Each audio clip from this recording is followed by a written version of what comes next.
All right, JB, it's November football here in Buffalo as two old friends get reacquainted in the AFC East. A glorious fall day, temperatures just under 50 degrees as the fans getting lathered up. Some great tailgating here outside the Ralph.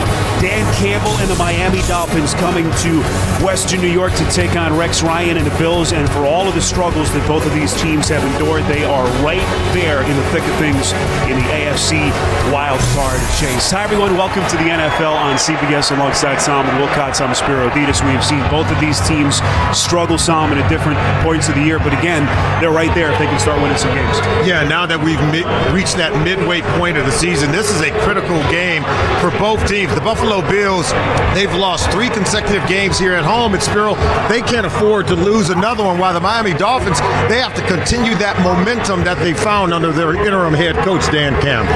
We were in Miami for the first meeting between these two teams. It started ugly for the Dolphins, and it didn't get any better. Miami was down at halftime, 27-0. Buffalo won it 41-14. Charles Clay, the big touchdown against his old team. And the aftershocks of this game were felt. Less than 2 weeks later, they fired their head coach, Joe Philbin, and that opened the door for Dan Campbell, who today leads this team, or tries to lead them, to his 3rd victory. The story for Buffalo, they are starting to get healthier. Until this point, we just don't know how good they are when they're at or close to full strength. And Solomon, the big story, the return of Tyrod Taylor. Yeah, it's been a month since we last saw Tyrod Taylor is in this Week 5 contest against Tennessee, and his full versatility in terms of his abilities were on full display. Look at the vertical throw, a 46-yard rainbow, great touch on the long ball. And then they even used him as a receiver coming out of the backfield. With so many players injured, he was forced to do a lot of things. He put this team on his back, and he was able to carry them to victory. They even have a scripted run play using his mobility coming out of the backfield. Look at that. He's able to run it in for a touchdown. His coach said he has some magic. He's got to show that magic here today. And now let's huddle up with FanDuel and take a look at LaShawn McCoy. Running back LaShawn McCoy has only 1 rushing touchdown all season long. Rex Ryan says he is now healthy, so they need a breakout performance from him today. You'll see 11.4 FanDuel points in their last time out. Yet to rush for 100 yards since coming over from Philadelphia. Meantime, a couple of notes to pass along for this Dolphins team. 2-1 since Dan Campbell took over, but the devastating loss for their defense. Cameron Wake, that torn Achilles in their loss in New England. And Juwan James, their starting right tackle, out today due to injury, so Jason Fox makes the start. But again, it begins and ends with Ryan Tannehill, who has struggled against the Bills. Yeah, Ryan Tannehill really is at his best when he can get the ball out of his hands quickly and into the hands of his talented wide receiving corps, and they can all create yards after the catch. Now, his poise is going to be tested today in a hostile environment against a Bills defense that's looking to get their pass rush back on track. And with that, how about our tools for success presented by Home Depot? Well, I think for the Miami Dolphins, it starts for them today on defense. And how about their outside linebacker, Olivier Vernon? He must provide production and pressure on the opposing quarterback to try to fill the void created by the loss of Cameron Wake. And then defensive end Mario Williams and his teammates, they all asked for a more simplified game plan. Now that they got it, they've got to show that they can come out and deliver. For Miami, it's critical that the Dolphins keep a clean pocket for their quarterback, Ryan Tannehill, and use the short passing game. And then for Buffalo, a less complex defensive scheme means that they can now play aggressive and get very fast in terms of swarming to the ball to make plays. Well, for both of these teams, as close to a must-win as you can have in Week 9 of an NFL season, we are inching closer to kickoff at the Ralph. Miami, Buffalo. You're watching the NFL on CBS.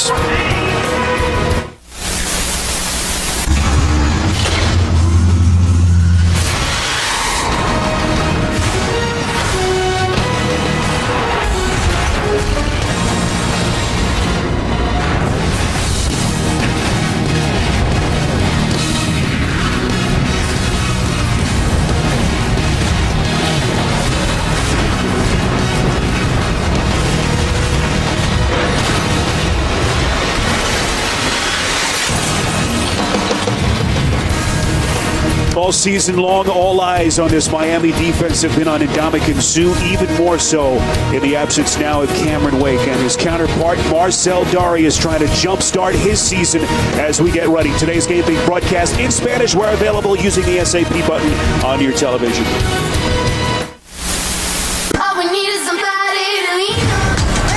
masterful start for Buffalo. Holy smoke. This is unbelievable. A nightmare scenario for Miami.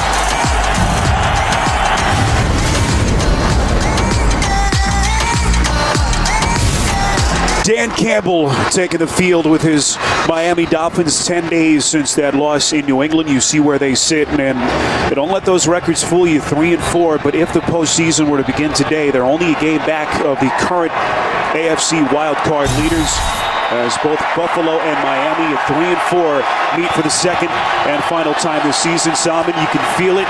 The urgency, better than 70,000 they know is riding on this game. Yeah, and Rex Ryan and the Buffalo Bills are coming off that bye week where they spent time. Number one, goal to get healthy. Number two is to really get back on track and play with a high level in terms of the expectation of coming into the season. Losing 3 straight here at home, they got to get back on track. Miami winning the toss, they defer, and so Buffalo will receive. The rookie kicker, Andrew Franks, set to kick it away, and Denarius Moore, the one-time Oakland Raider, first 4 seasons of his career in Oakland, watches that one go through the back of the end zone as Tyrod Taylor comes back onto the field. 5 games played, missing the last couple of weeks. He's been out basically a month with the MCL sprain in his knee, and this Buffalo team with Taylor under center saw him at a plus 500 club. Well, he is a guy that's completing 70% of his passes. So that tells you he does make good decisions with the football. But he said he learned something during his time off, that he's got to anticipate better and trust what he sees and cut it loose. The 100th all-time meeting between these two division rivals. First and 10, here is LaShawn McCoy. Barely able to get past the line of scrimmage and brought down by Olivier Vernon. Starters up front in front of Taylor. John Miller, the rookie out of Louisville, back from his 1-game absence. Did not play in the game in London due to a death in the family. Also, Chantrell Henderson back from the concussion. And with Percy Harvin placed on injured reserve and done for the year, Robert Woods now becomes Buffalo's number 2 wide receiver. He's just under 300 yards receiving on the season. 2nd and 9, just got past the 20. Taylor, quick drop, trying to find Woods on the far side of the field. Incomplete, and Buffalo will face a 3rd and 9. How about the defensive starters? We mentioned the injury to Cameron Wake, torn Achilles in the loss in New England. So Derek Shelby makes just his 2nd career start, the 4th-year man out of Utah. Jelani Jenkins is their 3rd-year linebacker. And Bryce McCain, missing the last 2 games with a knee injury, a welcome sight as he returns to this Dolphins secondary.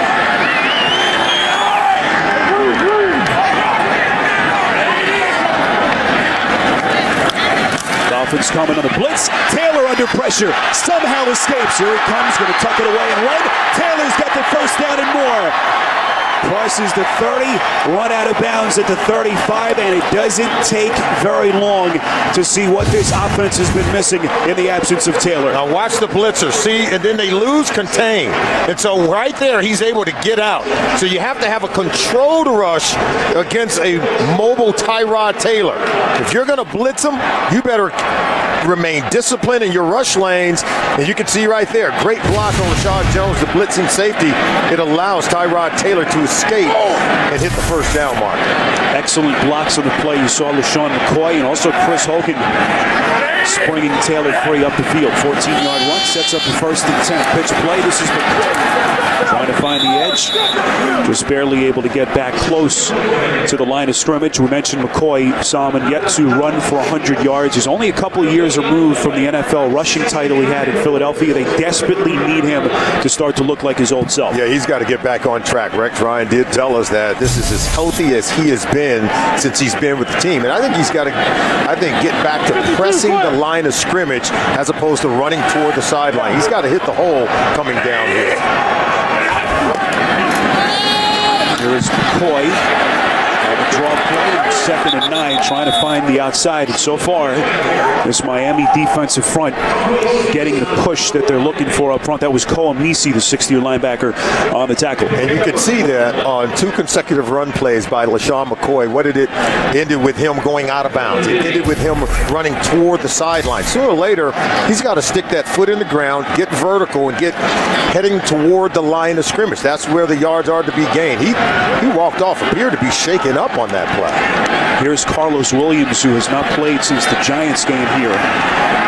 A devastating concussion that had him basically bedridden for about a week and a half. Welcome addition is Williams. That pass over the middle is caught. That's the tight end and one-time Dolphin, Charles Clay, but he's about a yard short of the first down. So a good opening start for Dan Campbell in this Miami defense. And how did the Dolphins get off the field after Tyrod Taylor was able to pick up the first down? They were successful at defending the run, and LaShawn McCoy on first and second down, they get them into third and long, and they were able to get the stop, even though there was a completion to Charles Clay. You wondered how this Dolphins defense would react. First game that they're playing without the heart and soul of that defensive unit, Cameron Wake. Colton Schmidt's punt whistle dead before the ball was snapped. False start, number 59 offense. 5-yard penalty, fourth down. That's A.J. Tarpley, one of their backup linebackers. And again, penalties and lack of discipline, one of the themes for Rex Ryan's team all season. I didn't hear them talk about that when we said, what was the point of emphasis during the bye week? We asked Rex Ryan. I didn't hear any of the players or coaches say, hey, we worked on being more disciplined and avoiding the penalties where they have a league high 72 penalties coming into today's game. They've lost 2 straight games, lost 3 straight at home. And have not won here since that opening day victory over Andrew Luck in Indianapolis. Here's Jarvis Landry, so dangerous as a wide receiver, but also in the return game as the penalty marker comes in again. 50-yard punt by Schmidt and 10 yards on the return. During the kick, holding, number 46, return team. 10-yard penalty, first down, timeout. All right, so the hold on Neville Hewitt will back him up a little bit further. Tannehill onto the field next. Well, here was LaShawn McCoy a moment ago trying to bust it to the outside. You see him crash down onto that right shoulder, drop down to a knee after he'd gotten up initially, and we see him on the sideline trying to flex out that shoulder. And that snapped right through the hands of Tannehill and through the back of the end zone for the safety. 2 weeks in a row, Spiro, we see this from the center, Mike Pouncey. It happened in the Thursday night game up in New England against the Patriots. Tannehill wasn't ready. Now this one just goes right over his head. In fact, it hit the hands. If you're Tannehill, you got to be able to make that catch. Yes, it was high, but it hit you in the hands. 1 week ago, Tannehill wasn't even ready for it, and Pouncey snapped it, and it went out the back of the end zone for a safety. They get it going right here on their very first play from scrimmage. Pouncey, the Pro Bowl center each of the last 2 years. Not a picture-perfect snap, as you point out, but one that Tannehill has to grasp. And just a terrible start for Tannehill and this Miami offense. Well, here was what Solomon was talking about in that game in New England early on. Not exactly the kind of defense you want this to have happen to early in the game. Deja vu for the Dolphins. Hey, look, you can see Tannehill surprised. See, I'm still trying to set the defense, set our protections. You snap the ball, then you do it again today. There's no excuse for it to happen. But we talked about it with Tannehill. It's going to be loud here today. They have to be able to communicate in some way, shape, or form. Tannehill has never won here in Miami. 0-3. That's Denarius Moore, who muffed it initially. And thankfully for the Bills, able to fall in the football. So a couple of shaky starts for both teams, as Tyrod Taylor will start from just inside that 20-yard line. I thought that was a high snap from Pouncey, but I thought Tannehill should have had it. You know, Tannehill's a really great athlete. He was a former wide receiver at Texas A&M, so he's got a good pair of hands. And I'm sure they're going to get it together. Dan Campbell talked about they have to avoid a slow start here, because this thing could crescendo and the momentum could really get going here at Ralph Wilson Stadium for the Bills. LaShawn McCoy is on the field. Here he is setting the pitch pressure. Good side, and McCoy has some green grass in front of him. Crosses the 35, close to the 38. Brought down by the safety, Michael Thomas. 17 yards and a Buffalo first down. See, we talk about him having to stick that foot in the ground and get going. And watch, he's going to come here, but sooner or later, you got to get going up the field. And his ability to cut back, I mean, he's one of the best in the National Football League. Look at this, right under that block, and see he gets vertical. He's even able to cut back underneath the safety, and that's when he can have explosive run plays. Charles Clay, the man in motion. Play action from Taylor on 1st and 10. Here is Clay. Crosses the 40. Crosses the 45 and brought down just short of the first down marker. They get 9. We'll see what the penalty flag is about. Brought down by Rashad Jones, who has played as well as any safety till this point in the Pass NFL. interference. Number 14, Buff offense. 10-yard penalty. Repeat first down. All right, that's Sammy Watkins, who has had some run-ins here with the local fans the last couple of weeks. Working against Brent Grimes right there. See the hands outside of the shoulders and then the tugging. You can see the jersey. He comes up over the shoulder pad. Clear sign that he held, grabbed, and committed the penalty. Something that's been a problem for Rex Ryan's Bills. And this, as we said, has been an Achilles heel for this club. As you see, Watkins inactive 3 of the last 4 games, calf and ankle injuries. He tweaked that ankle at the end of practice on Thursday. Did not practice on Friday as Watkins makes his first catch. Frustration certainly boiling over for some and for him. Lack of targets, all the injuries that he's had to contend with. Yeah, he's taken to Twitter and has said some things in offense to when he was injured on that touchdown play a few weeks ago against the Cincinnati Bengals. He since then has apologized to the fan base here in Buffalo, and really it's about not talking. It's about coming out and being a productive football player. Watkins only his 12th catch of the season. This is 2nd and 14. The rookie Carlos Williams crosses the 40 and brought down after a pickup of 10 to set up a 3rd down coming up. Oh, they're just doing a really good job of just getting vertical. Look, this is a downhill power run. This offensive line is at their best in Buffalo when they can just fire off the ball and get going vertical. Whether it's Eric Wood, Richie Incognito, John Miller, the interior portion of that offensive line, really good in terms of the run blocking. Greg Roman's offense. Seantrell Henderson, who did not play for Buffalo with a concussion in London, is on the sideline. Jordan Mills is into the game at right tackle. 3rd and 4. Taylor trying to make it happen, and he does.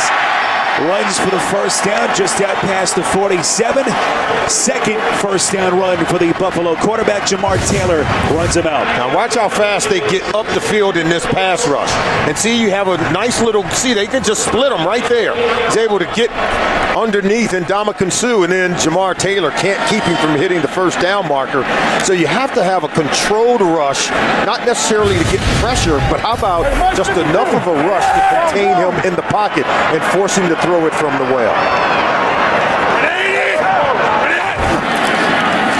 Here is McCoy. 1st and 10.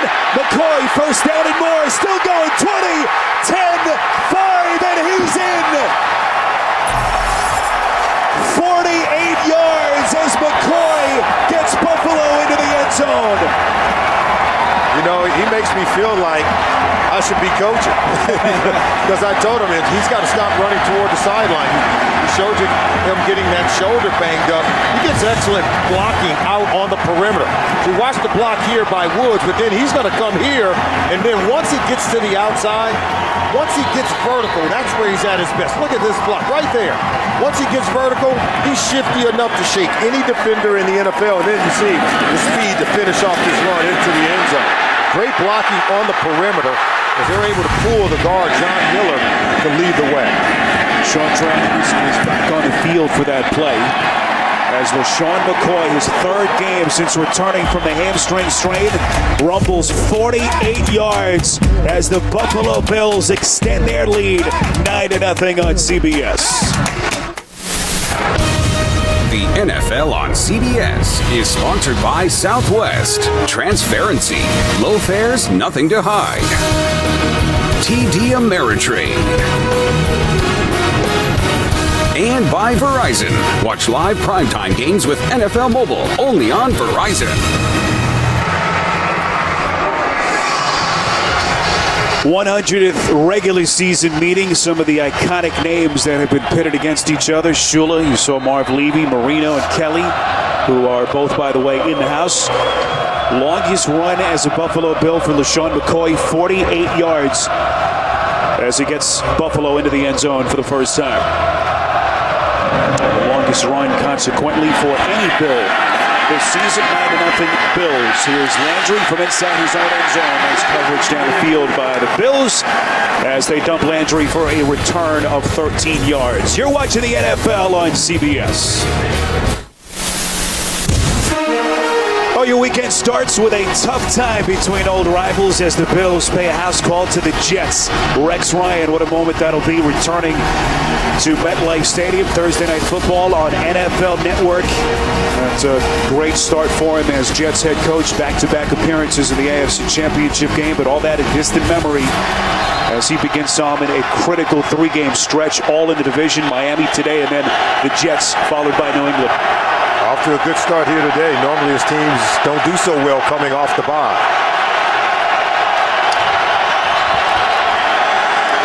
Quick strike on the screen pass. This is Landry.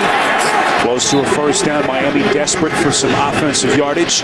Landry picks up 9. Brought down by Stephon Gilmore. We mentioned Ryan Tannehill's struggles. 2 interceptions in that loss to New England 10 days ago. Had 3 picks in the Week 3 game against Buffalo Solomon in the first half alone. Yeah, and coming off that game against the Houston Texans where he was nearly perfect, completing well over 90% of his passes, came back down to earth as he headed up to Gillette Stadium in that Thursday night game. Rashard Matthews in motion. This is second and short. Out of the backfield, Lamar Miller. First down on the catch and run. Forced out of bounds by Ronald Darby, a pickup of 3.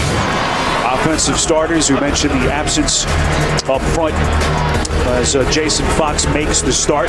Steps in for Juwan James, out today with an injured big toe in his left foot. And Jarvis Landry, the dangerous second-year wide receiver out of LSU. On pace for just under 100 catches, the electrifying wide receiver. You saw Bill Lazor, their offensive coordinator, on the sideline. 1st and 10. Little fake handoff, and then Tannehill. Little trickeration, but Miami not fooling Buffalo. Darby was right there. Great read and recognition by Darby on that play.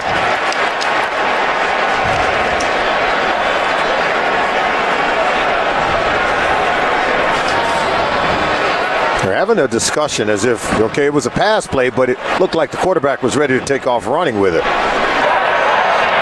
The pass was backwards. By rule, there is no foul for offensive pass interference. 2nd down. All right, so they pick up the flag. Defensive starters for the Bills. Stephen Charles steps into the starting role as Kyle Williams out for a 2nd straight game. Charles, the undrafted man out of Tennessee a couple of years back. Duke Williams, the safety, continues to start in that spot vacated by Aaron Williams as he tries to battle his way back from that tough neck injury.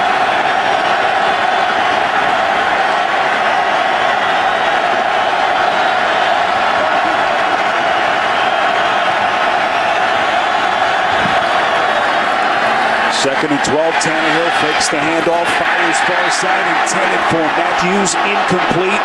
Nickel Roby on the coverage, but now we get a late penalty marker from the Bills secondary. Prior to the pass, holding. Number 24, defense. 5-yard penalty, automatic. 1st down.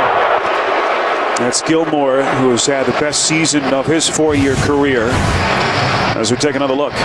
There's Gilmore working against Jarvis Landry. See the hand right there? See the stretch of the jersey? That's what they saw. That's what they called. It became a point of emphasis heading into the 2014 season. You can see the officials are still looking out for that kind of pull and tug at the top of the route. After the penalty, 1st and 10. We saw some movement pre-snap. That's Lamar Miller, crosses the 35, close to the 37. And so far, the star has been our referee, Carl Sheffels. 5-yard penalty remains 1st down. Let's get an update. Send you to New York and JB. No problem here, Boomer. That's right, JB. Ryan Fitzpatrick's going to hit Eric Decker, 7-yard TD reception. That's his 6th touchdown of the year. Jets take a 7-3 lead as both teams scored in their first possession. Bart Scott said, spread the other 4 fingers and get it done. Back to Spiro and Solomon. against the Jets and Oakland. Currently the teams that are in the wild card positions in the AFC. Both Miami and Buffalo rooting for Jacksonville in that game. Here's an end around from Landry on a 1st and 5 play.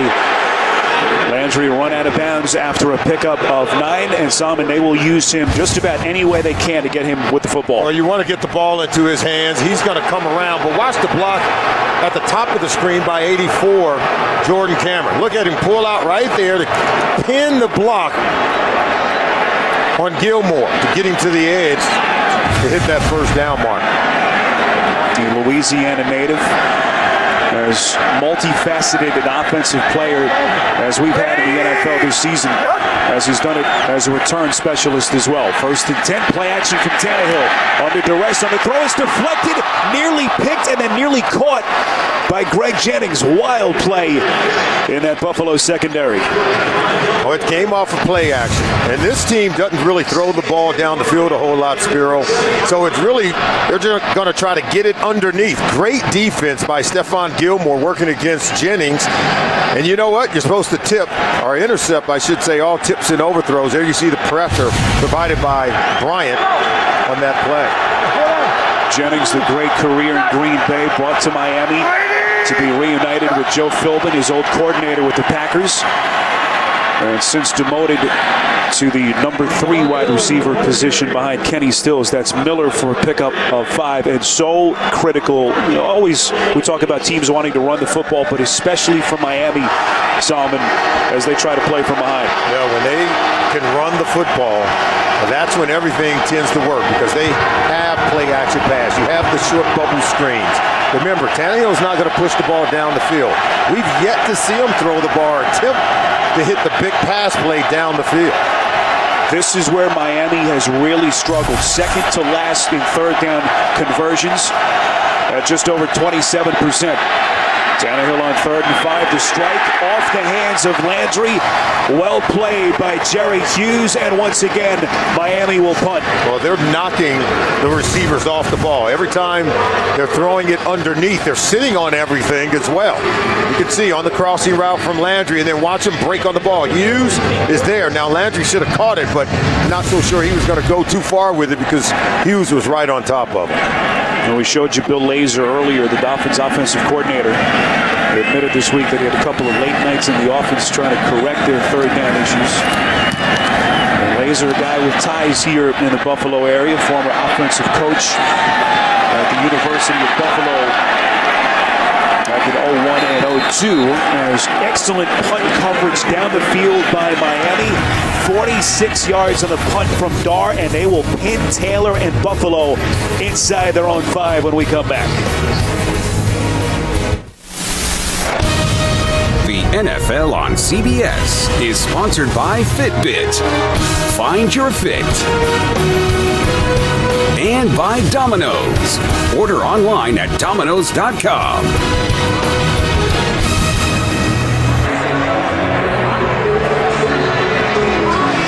Niagara Falls, about 15 miles from Buffalo, right on the Canadian border. There was a late penalty marker on that last punt. During the punt, number 28 of the kicking team went out of bounds, returned, and was the first to touch the ball. He did that inside the 5-yard line.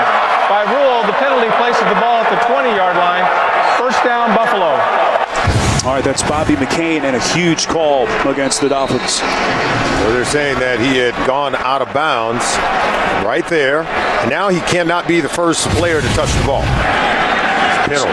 So instead of being pinned back inside their own 5, a lot more breathing room as they start at the 20. On 1st and 10, end around play. This is Woods. Has that elusive speed in the flat, but excellent pursuit by the Dolphins defense, Jenkins and Vernon, as we go to New York. And another update with JB.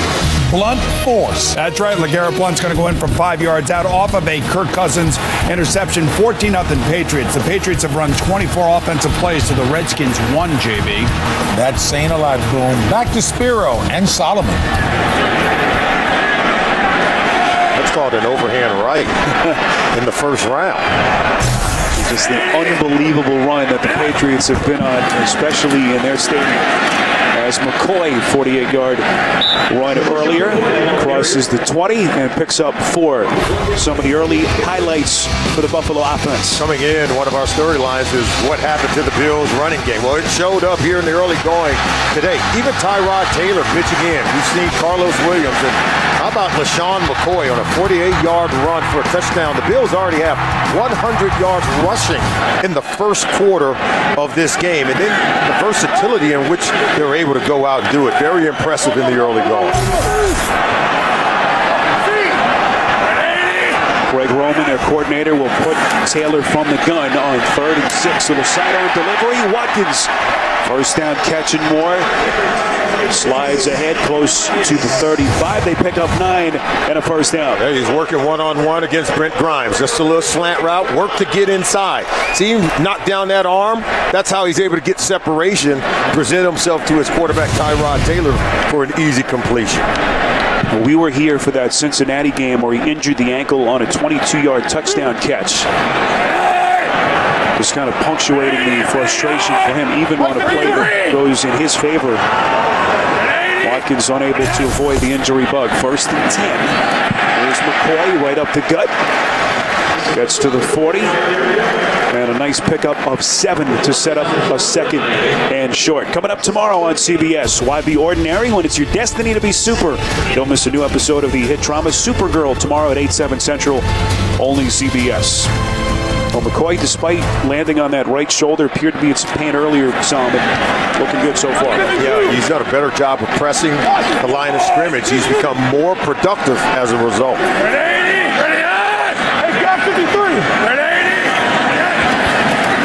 On 2nd and 3, little pitch play, flea flicker. Taylor, Miami, not fooled again. Guess who? It's Rashad Jones. What a monster he has been for this secondary all season.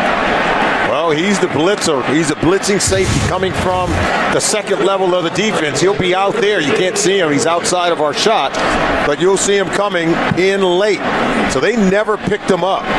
Just does a really good job of disguising his intent to blitz. There you see him right there. Now he just takes off. And I'm not so sure he was doubted to blitz initially, but he saw the flea flicker. He just took it upon himself to go get the quarterback. And with that sack, he moves into 2nd place all-time in franchise history in sacks among defensive backs. Here's Carlos Williams on 3rd and 15. They'll be well short of the marker. As Williams picks up 5, they will punt. Patrick Surtain is the franchise leader among defensive backs for Miami in sacks. And you have been an admirer of Rashad Jones, Solomon, all season. Now, he's a real talented player, and I think he's one of those great safeties in the National Football League that maybe we don't talk about enough because he's very versatile, very good in terms of man-to-man coverage. I think he's good against the run, and you can see, I think when it comes to providing a pass rush, he's always been able to get to the quarterback. Here's Colton Schmidt, 2nd-year punt out of Cal Davis. And Landry watches it take a bounce inside the 30. 42-yard punt, 9-0 at Buffalo as we get another penalty marker, so we will keep it here for a moment. 53 seconds remaining in this opening quarter. During the kick, illegal block in the back. Number 34 receiving team. 10-yard penalty, 1st down, timeout. You're watching the NFL on CBS. Well, in honor of Veterans Day, for every point scored during the NFL's 32 Salute to Service games, the league will donate $1,000 to its nonprofit partners, the Pat Tillman Foundation, USO, and Wounded Warrior Project. To join the salute and learn more, visit NFL.com/salute. Our stage manager, Tim Courtney, the father of 2 servicemen, one in the Marines, one in the Army. Tim, we salute you and the sacrifices that you and your family have made for all of us. 1st and 10. Here's Lamar Miller as the Dolphins try to get the ground game going.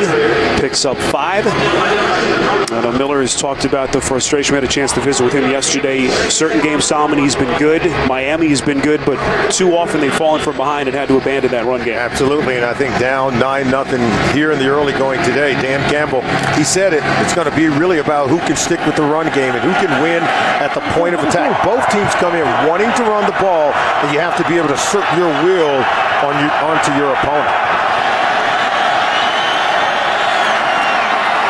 Tannehill fakes right and goes underneath. This is Miller, dangerous in the pass game, crosses the 45, close to the 50. What a play on the catch and run from Miller, 26 yards and a huge Miami first down. One guy that I want you to watch along with the running back is watch the center, Pouncey, because he's going to get out here and provide the block, and that's going to be the running back, Miller, coming out of the backfield. But Pouncey's so athletic. Look at him get out in front of this, and he's able to provide a block down the field. Tackled on the play by Leotis McKelvin, out nearly a calendar year. Back onto the field and makes the tackle. End of the first, Buffalo in front.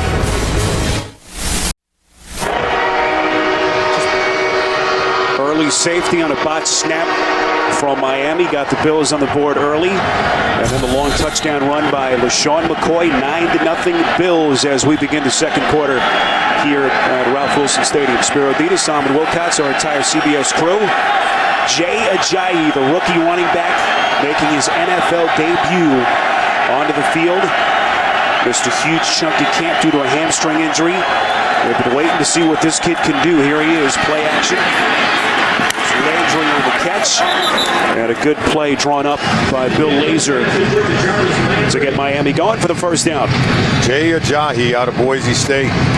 1,800 rushing yards last year in his final season at Boise State. Over 500 yards receiving and 28 touchdowns. This kid is a talented player. He's a load coming out of the backfield. And now he's going to be right behind the quarterback in that I formation. Had the hamstring injury in camp and cracked his ribs in their preseason finale. They put him on short-term IR.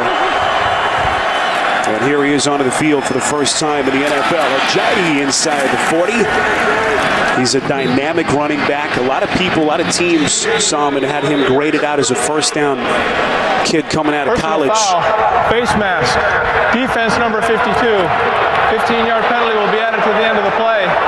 Automatic first down. That's Preston Brown on the penalty, but Ajayi had the knee injuries that scared off a lot of teams. Miami feels like this kid's going to be a player. Well, he's a big running back. 6 feet, 216 pounds. You just saw the quickness there because there were penetration in that backfield on that play. He was able to elude the penetrator and still get to the second level of the defense. Look at those numbers. I mean, that's impressive. Well over 2,000 all-purpose yards. Found the end zone 28 times. So for a big man, he's elusive and very productive. We saw those numbers, 1,800 yards, 500 yards receiving. Only player in major college football history to ever do that in one season. There's Ajayi again on 1st and 10. We asked Dan Campbell about him yesterday, and he says, look, very simply, we have lacked a power element in our run game, and this is exactly the kind of style that this kid plays. I want to see what he can do. He said, and he certainly need him. He says, I need you for this game here today against a Rex Ryan defense that's supposed to be the bully of the AFC East. So he felt like that physicality was going to be needed in this game today if they were going to come out of here with a win. You saw the reaction he got from his teammates as he goes to the sideline. Dolphins on the move for the first time, down 9. This is 2nd and 6. Draw play. It's Miller getting close to the 15-yard line, and what an added dimension that would be. They complement each other, Solomon, so well. Miller, his elusiveness, and this kid Ajayi, if he can stay healthy and start to make an imprint on this offense. They can get a quick snap here as you can see Buffalo's trying to get their defenders on the field in time.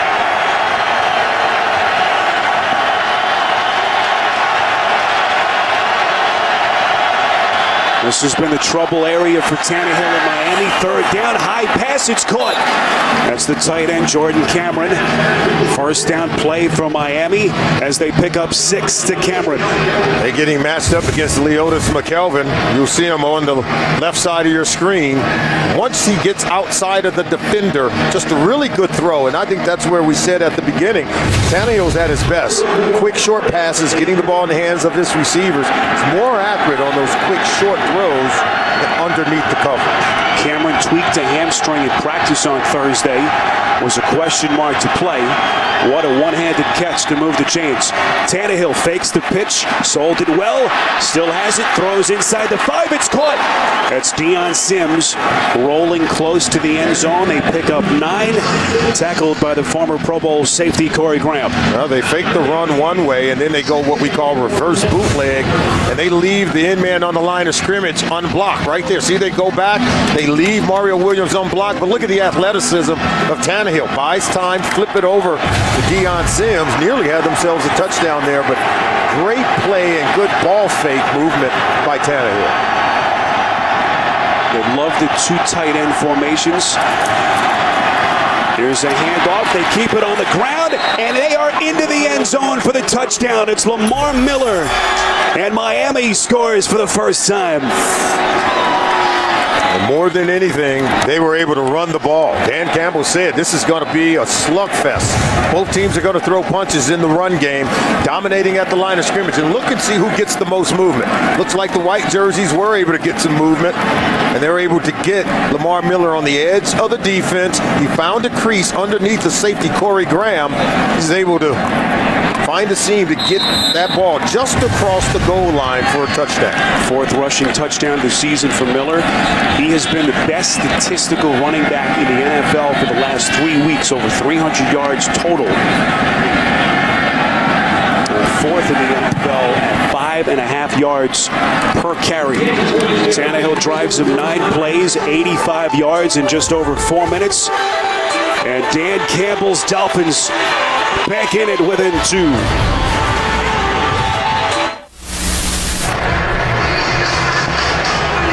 Dolphins had that disastrous start, gave up a safety, punted on their second possession, but a good-looking drive to get on the board for the first time at a 2-point game. How about Jay Ajayi? He came in, gave him a spark in the run game. And then it was Lamar Miller able to punch it in on a short touchdown run to cut the Buffalo lead down to 2. This is Denarius Moore, crosses the 25 and returns it for 16 yards. 9-7 Bills. You're watching the NFL on CBS. The NFL on CBS is sponsored by Acura, the leading automotive brand in safety performance. Jared, the Gallery of Jewelry, the gift she'll treasure forever. And by Pizza Hut. Experience the flavor of now by ordering at pizzahut.com. This a bucket? Oh, no trip would be complete to Buffalo without sampling some of the tastiest wings on the planet. We think that tray of wings went directly to our truck. And none made it to the booth. Amazing. Selfishness from our producer-director Ryan Galvin and Andy Goldberg. 1st and 10. Here's McCoy. Long touchdown run earlier, as he's able to get past the 30 and run out of bounds. Simon, what have you seen to this point from Tyrod Taylor? I think he's picked up where he's left off. He's been very good in terms of escaping the pass rush and contributing to the rushing attack. 2 rushing attempts so far on the day, and then very efficient throwing the ball. 3 of 4 in the passing game, and not having any turnovers, making good decisions with the football, able to move the chains. So far, I think he's off to a really good start. He's got to stay in rhythm, anticipate, and trust his throws. Play action from Taylor on 2nd and 7, under pressure and sacked, where there could have been illegal hands to the face. And Ndamukong Suh lead the charge. Personal foul. Contact to the helmet of the quarterback. Number 55, defense. 15-yard penalty, automatic. First down. Oh, that'll sting. Koemisi penalized, so instead of a sack, it's a first down for Buffalo. Not a good block by LaShawn McCoy, but look, you could see Ndamukong Suh was going to get the sack. Koemisi just kind of reached out because he was being blocked and pushed past. There you see the hand to the face mask of Taylor. He's so elusive. Many of these defenders, they're just trying to grab whatever they can get. Not so sure that was intentional. Nonetheless, it's an infraction and first down for the Bills. Taylor out about a month with that MCL sprain in his left knee. Play action. There's McCoy. And again, that Miami defensive front not fooled. Some and everyone wondering how they would react to losing the heart and soul of their unit, Cameron Wake, to the Achilles injury. Everything he does in terms of production, but also the emotional leader. Dan Campbell said he sat Ndamukong Suh down, had a long conversation with him about filling that void. Yeah, and Suh, when he came to the team, Dan Campbell said that Suh was very aware that it was Cam Wake's team. Told everyone on defense, hey, I'm not here to take over the leadership of the team. It's Cam's team. And now this is a natural progression. We'll certainly need Suh to ratchet up the production. With Wake done for the season, that pass is caught by Watkins. What a play. And now the officials say incomplete. And Watkins is signaling over to the coaching staff that they should throw the red flag because he believes he caught it. There it is, elbow down, inbounds. He controlled the catch, at least from what we can see. Now that elbow hitting inbounds represents 2 feet. That's an excellent effort by Watkins on that play. There you see that elbow did hit down inbounds. Looked like he controlled the catch. And there you see Rex Ryan has seen enough. He's heard from the fans. He's like, hey, we got the timeouts, got to use them. He's going to challenge it. Hopefully he gets the play in, gets to keep his Buffalo timeout. is challenging the ruling on the field of an incomplete pass. We'll review the play. Well, the last time we were here about 3 weeks ago for the Cincinnati game, Rex was 2-0 with those challenges. They'll take a look as we step aside.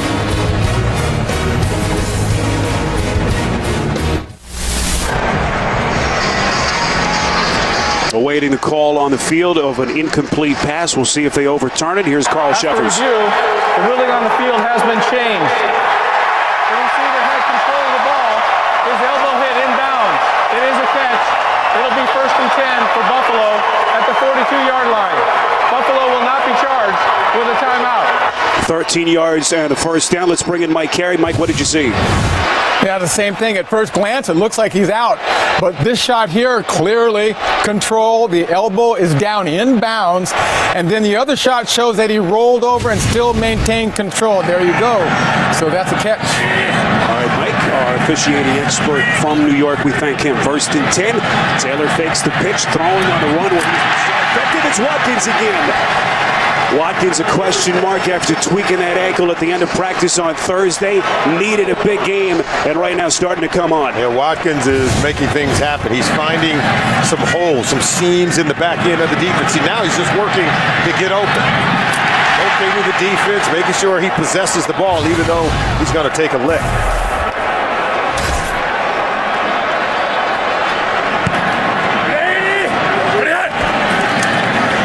We approach the 9-minute mark before halftime. Here's McCoy trying to find a seam inside the 30, close to the 25, as they pick up 4 yards. We go back to New York in an update. Here's James Brown. Breeze doing it all. Well, he can do it all, JB. Right here, 1-yard touchdown run. How about on the day? 11 of 14, 201 yards, 2 TDs, and a rush TD. Saints lead 21-10 over the Titans. Spiro and Solomon. First game for Tennessee since they make the coaching change, firing Ken Wisenhunt. Mike Mularkey taking over on an interim basis. 2nd and 6. Here's McCoy. Takes a hard hit from the 30-year linebacker out of Florida, Jelani Jenkins. They like to pull the guard. They're going to see Richie Incognito comes around, 64. He gets the kick out, but then watch Jenkins close it down. If he gets to the next level, it's going to pop, but Jenkins kept it from getting that far. Now, we expected this game to be physical, with so much riding on this game for both of these teams, both the Bills and the Dolphins, 3 and 4. And amazingly, after all their struggles, right in the thick of things in the AFC wildcard chase. Hogan in motion, 3rd and 5. It is a scripted run play for Taylor on an option play. Ducks inside the 25. He needed the 19 for the first down. Brought down by Mitchell and Vernon. Yeah, and Vernon, watch number 50. Watch, see, he recognizes the play. He gets outside of Hogan, comes underneath Cordy Glenn, and then that's how he's able to make the play. That was just good read and recognition by Olivier Vernon. He saw the play. He knew it was going outside. He was able to defeat the block and still get in the run lane to prevent Tyrod Taylor from getting the first down. Here's Dan Carpenter. He'll try from 43 yards out. A one-time Miami Dolphin. Struggled against the Bills when he kicked for the Dolphins, ironically enough. And here he bangs it in to extend Buffalo's lead. 5 points, Buffalo in front as we play in the second on CBS. The NFL on CBS is sponsored by State Farm. Find your agent at statefarm.com. And by Bud Light. Make the right call. Drink responsibly.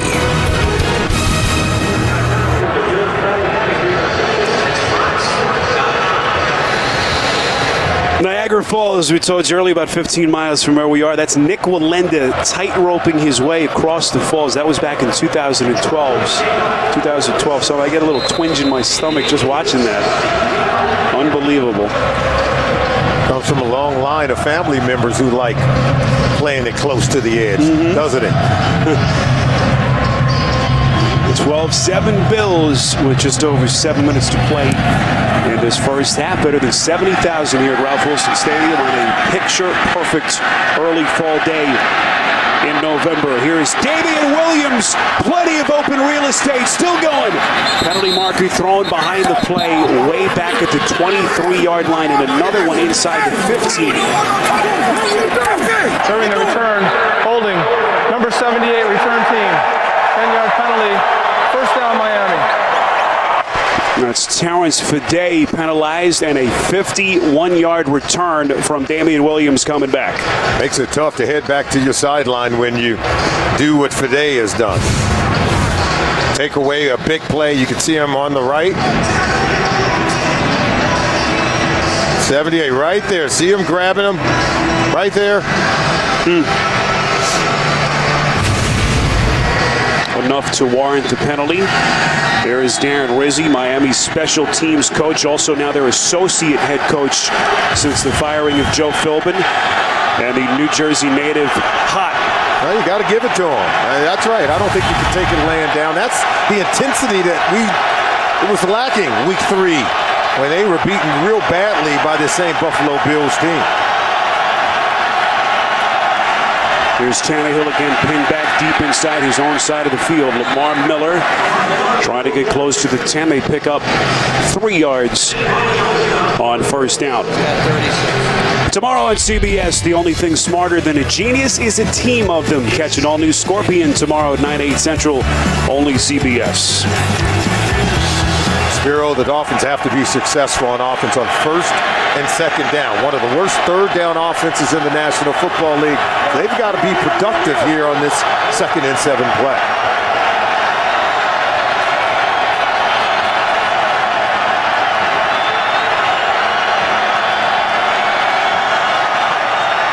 Tannehill, quick drop, probes the defense, takes a shot, far side, and completes.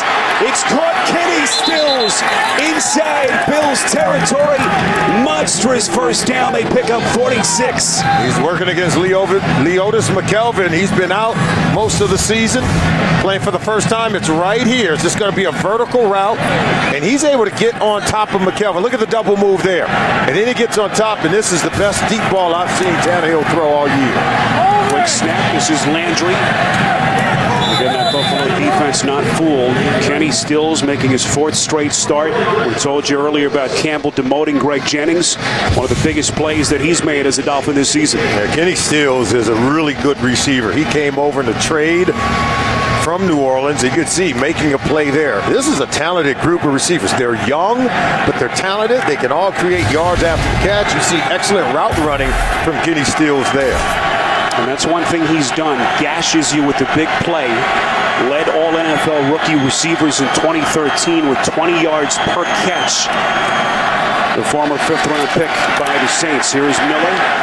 Takes on a host of tacklers as he kind of lunges back close to the 40. A couple of hard-fought yards brought down by Manny Lawson. Manny Lawson made himself an excellent play there. Was able to defeat the block and still come underneath. Once again, Dolphins in 3rd down situation. You know, this is where they've got to be able to win outside with their receivers. They may throw it short of the sticks, expecting one of the receivers to break a tackle and create yards after the catch.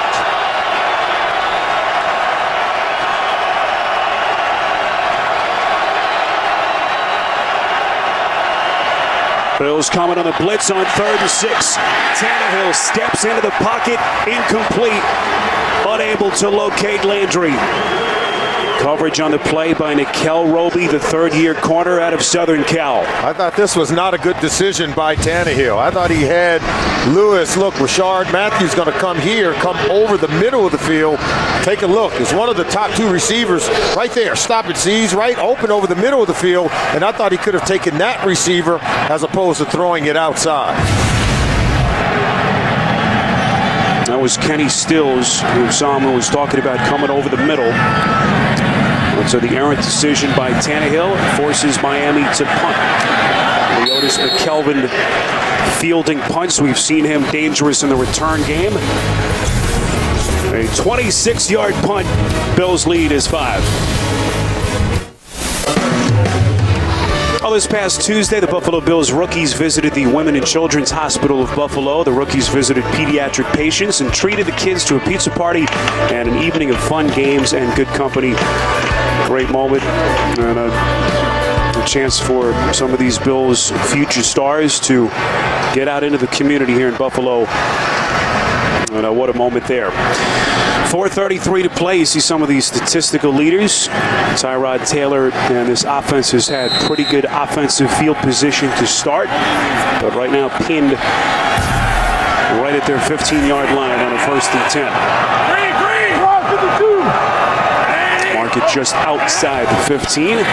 Taylor fakes the handoff from the gun. Scripted play, tries to find the edge, and runs out of bounds right at the 20-yard line. We touched on the injury to Taylor that he sustained in that game in Tennessee about a month ago. The left MCL.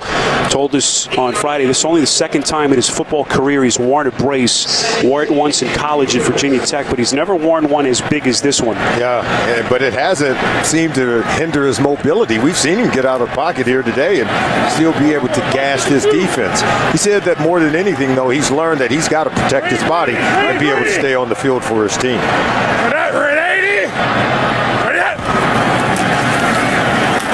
Here is McCoy trying to run for the first down. Needed the 26, very close. Salmon, you look at the Bills, and we always talk about injuries with these teams, but because of the injuries that they've had to key players as they do get the first down, Taylor, their number 1 running back, McCoy missing time, Sammy Watkins, we still just don't know how good this team is here in Week 9. Percy Harvin including. They had 6 starters missing in that game when they went to London, upset by the Jacksonville Jaguars. They feel they're more healthy now than they've been all season, so they need to hit their stride and start playing more consistent. On 1st and 10, Taylor from the gun, play action, surveys the defense, takes a shot. Far side, he's got Watkins, bobbles it and makes the catch. Incredible recovery by Watkins. Taylor hitting him in stride, 63 yards and a first down. All the way down the field. This is just a beautiful rainbow toss. We told you he's got great touch on his deep ball. And even though Watkins did bobble as the defenders look at closing in on him, he kept his eyes on it. That's why he was able to haul it in. And had he dropped that one, he would have heard from everyone here at Ralph Wilson Stadium. But he needs to be productive. He's capable of making big plays. And boy, did he come through for his quarterback, Tyrod Taylor. Watkins now over the 100-yard mark with his 5th catch. Here's the rookie Williams. Bounces outside, lunges end zone. No signal yet. Touchdown, Buffalo. Well, you had to wait with bated breath because if he dropped that ball before he hit the pylon, ball's going to be ruled a touchback, and the ball would go to the Miami Dolphins. But they did signal a touchdown, all set up by the catch by Sammy Watkins. And Williams got a nose for the end zone. Every time he's played, this is his 5th game. He's got a touchdown in every single one of them. Great blocking out front, too. And with that play, Williams becomes only the fourth player since 1960 to score a touchdown in each of his first 5 games in the NFL. As dynamic a first-year running back as we have in the league, and every score subject to automatic review. Did he cross the plane before that football started to come loose? And they will take a look upstairs.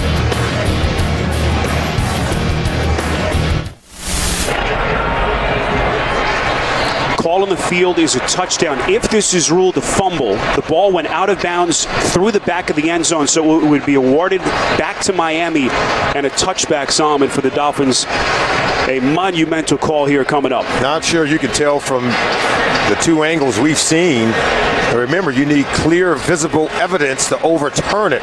Even though it looks very close, I thought he did. See that one right there? It looks like that ball started to move prior to hitting the pylon. Now the official is right there on top of it, and I'd be very hard pressed to second guess the official who's standing right there. All right, let's bring in Mike Carey. Mike, based on the angles you've seen, what do you see? I don't think you can do anything with it, and here's why. It is clear that the ball came loose, but had the ball already broken the plane before it came loose, we are not able to see it. After review, Referee's ruling right on the field stands.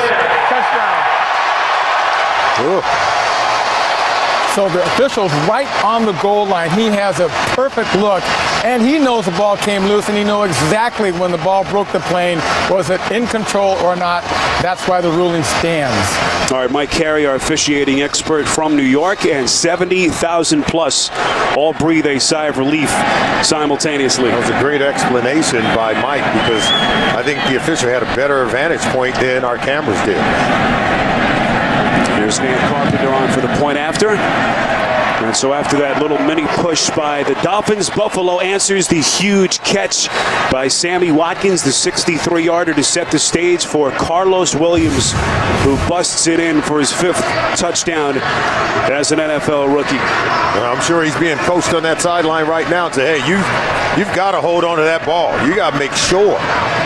And take it out of the hands of the official or out of the hands of the camera.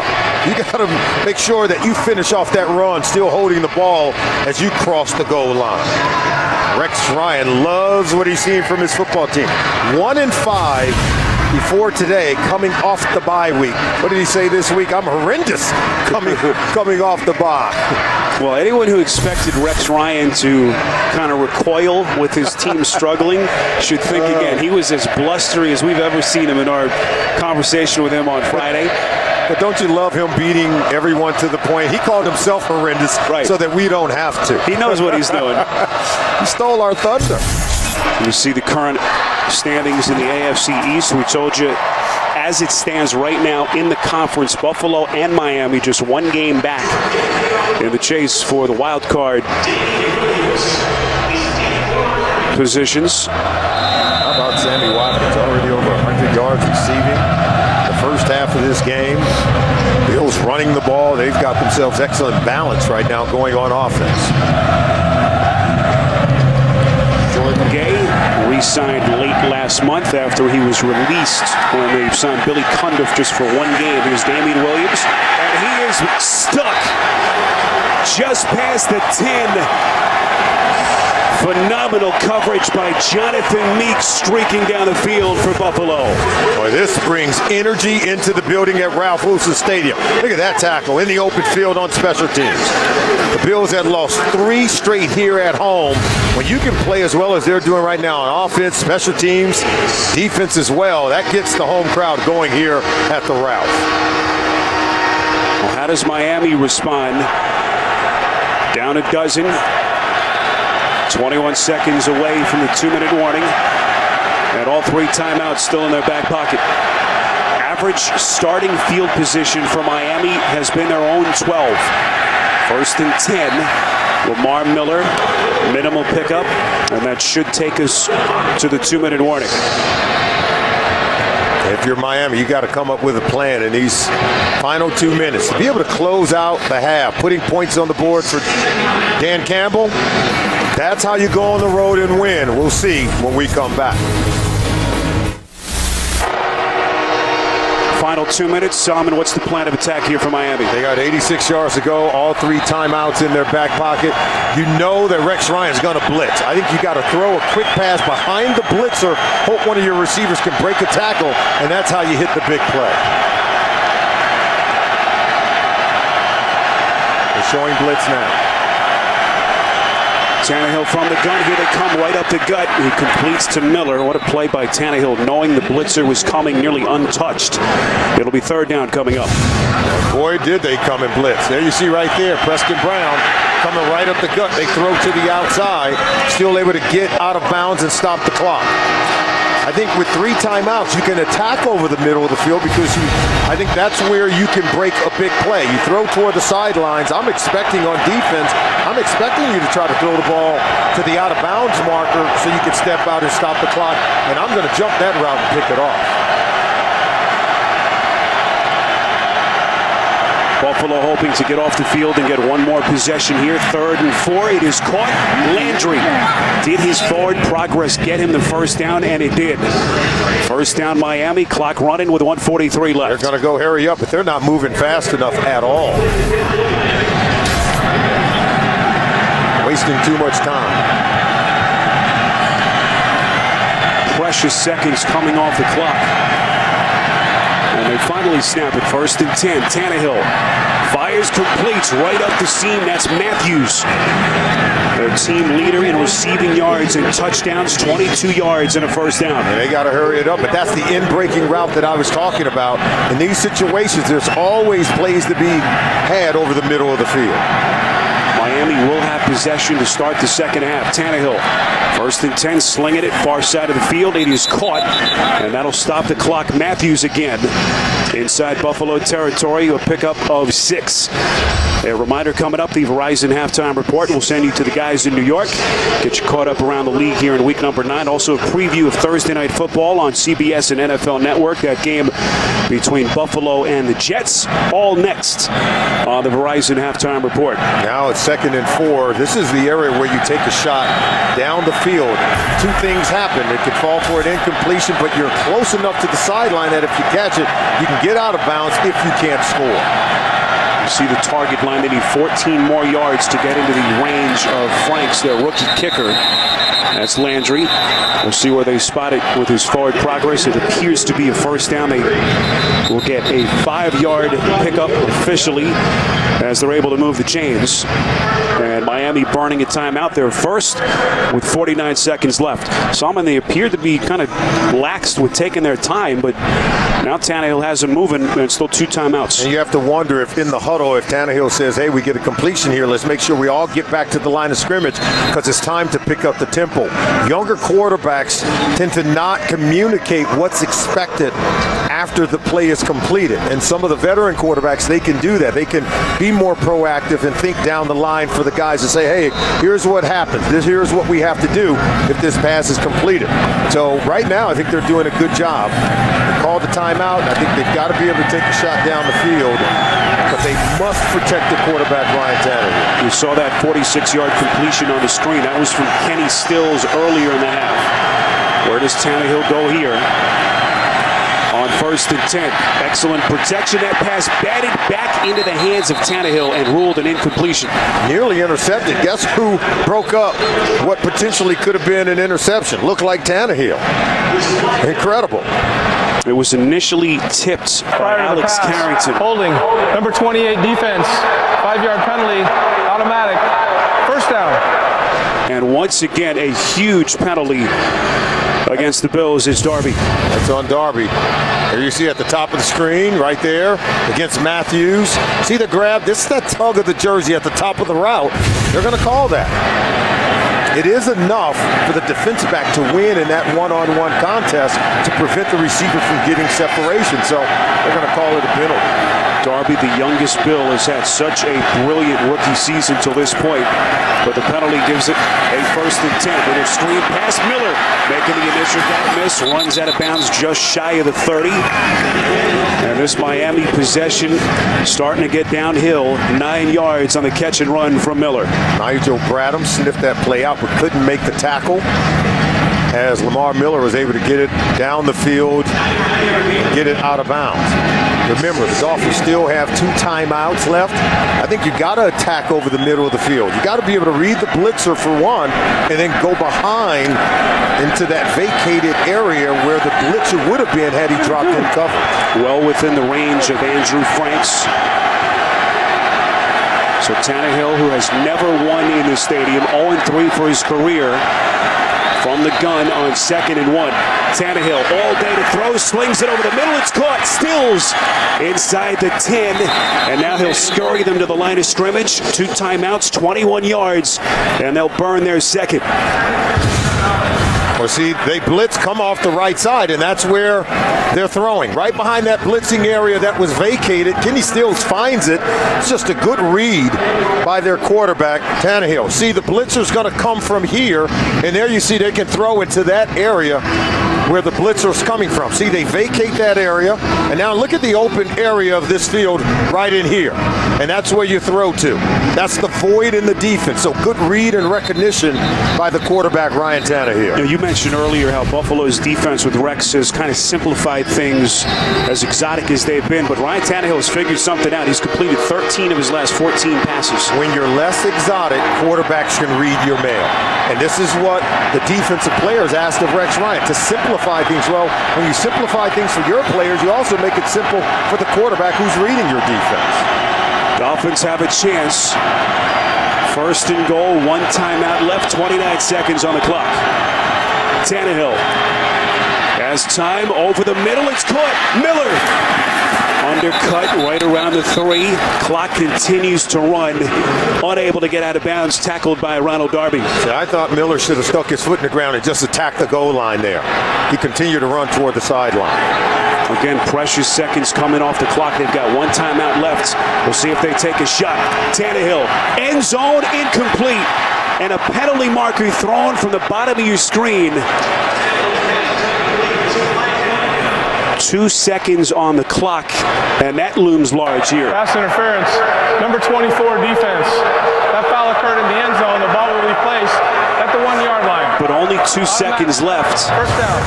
Yeah, Gilmore didn't want to give it the touchdown. Look, he's outside against Matthews. See, he's beat across his face. And then see him grab and hook around the waist. That's pass interference. You cannot hook the receiver as he's breaking inside. Now with 2 seconds, do you go for the field goal here, or do you take a shot at the end zone? Dan Campbell saying, you know what? In order to come in here and win, maybe we need a touchdown here. Well, he has been aggressive as a head coach, to say the least. You're trying to jumpstart your season, make a statement to your team. Biggest decision that Campbell has had to make since taking over for Joe Philbin. I would take the field goal. Now, the reason why, because you got to reward your team here. Come away with points. Another reminder, the Verizon Halftime Report comes your way next. We'll get you to New York. JB and the guys standing by as you see Campbell running through things. And again, the fact that they do receive the football to start the second half, you wonder if that factors into his decision as well. But here comes Tannehill. Campbell's going to roll the dice. He's always preached being aggressive, going out and competing. That's the way practices are designed, and now they get themselves in this situation on the road at the Ralph where he says it's difficult to play. He believes he's got to go for it here. You got to get the ball in the hands of one of your tough playmakers and see if they can run it in.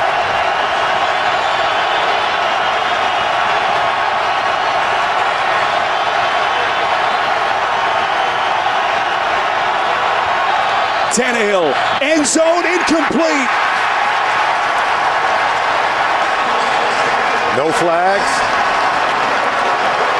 And Campbell's gamble does not pay off. No. Deion Sims, big number 80, coming in across the middle. And look at Stephon Gilmore. He times this one up perfectly. Just as the ball arrived, and he does what's right. He goes through the upfield shoulder as opposed to coming underneath. Didn't hook the receiver, broke it up. Rex Ryan turns him back. A 10-play, 86-yard drive stalls. That's the end of the first half, 19-7. We'll be back with the Verizon Halftime Report after this. You're watching the NFL on CBS, home of Super Bowl 50. We always hang in the Buffalo sands. We do the dive in the town dance. I give you love, baby, not romance. I make it move, nothing left to chance. So don't you get fresh with me.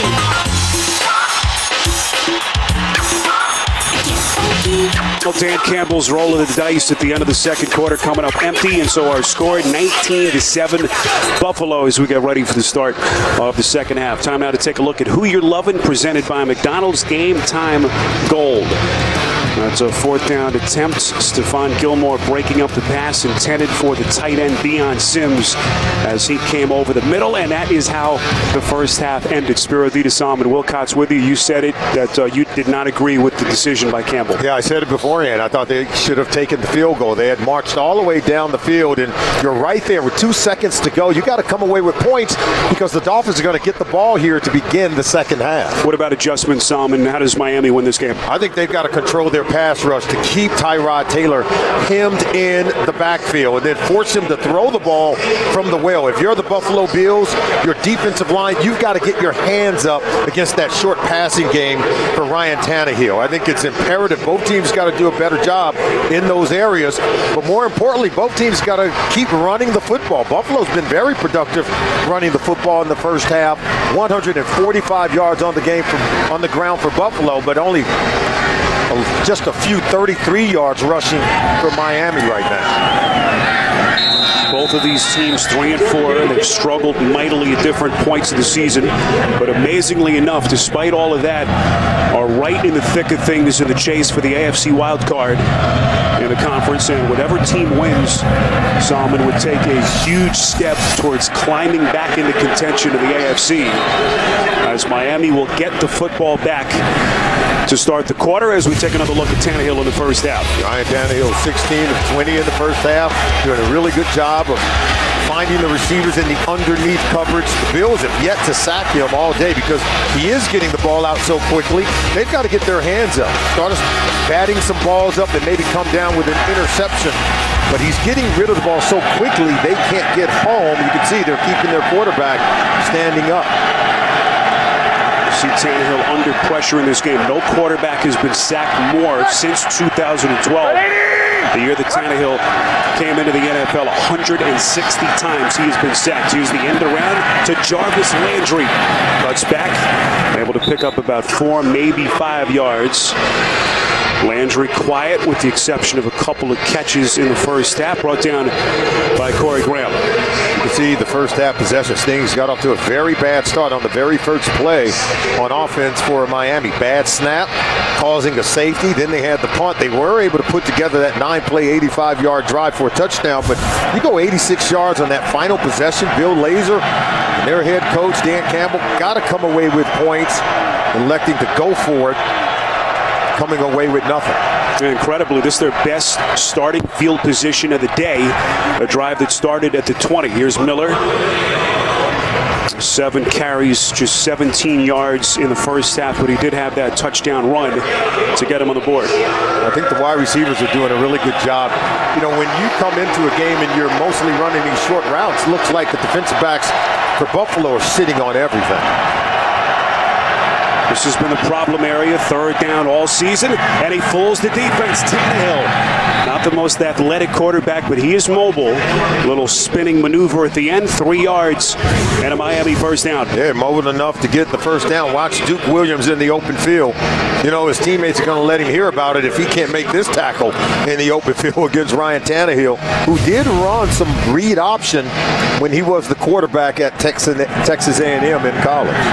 You saw Tannehill play a little wide receiver at A&M. And here he is in his 4th NFL season as a quarterback for Miami. A monstrous extension in the offseason. Trying to get his Dolphins what would be a huge road win. 1st and 10 under pressure. Landry brought down right after the catch by Duke Williams. Pressure in the face of the quarterback. Mario Williams coming off the corner there, forcing the early throw, and then Duke Williams pressures the receiver, Jarvis Landry. So you get pressure in the face of the quarterback, the ball comes out quick, but you have to be on top in coverage, as you see Duke Williams was there. Corey Graham told us about all the progress that Duke Williams has made. He's played every defensive snap over the last 2+ games.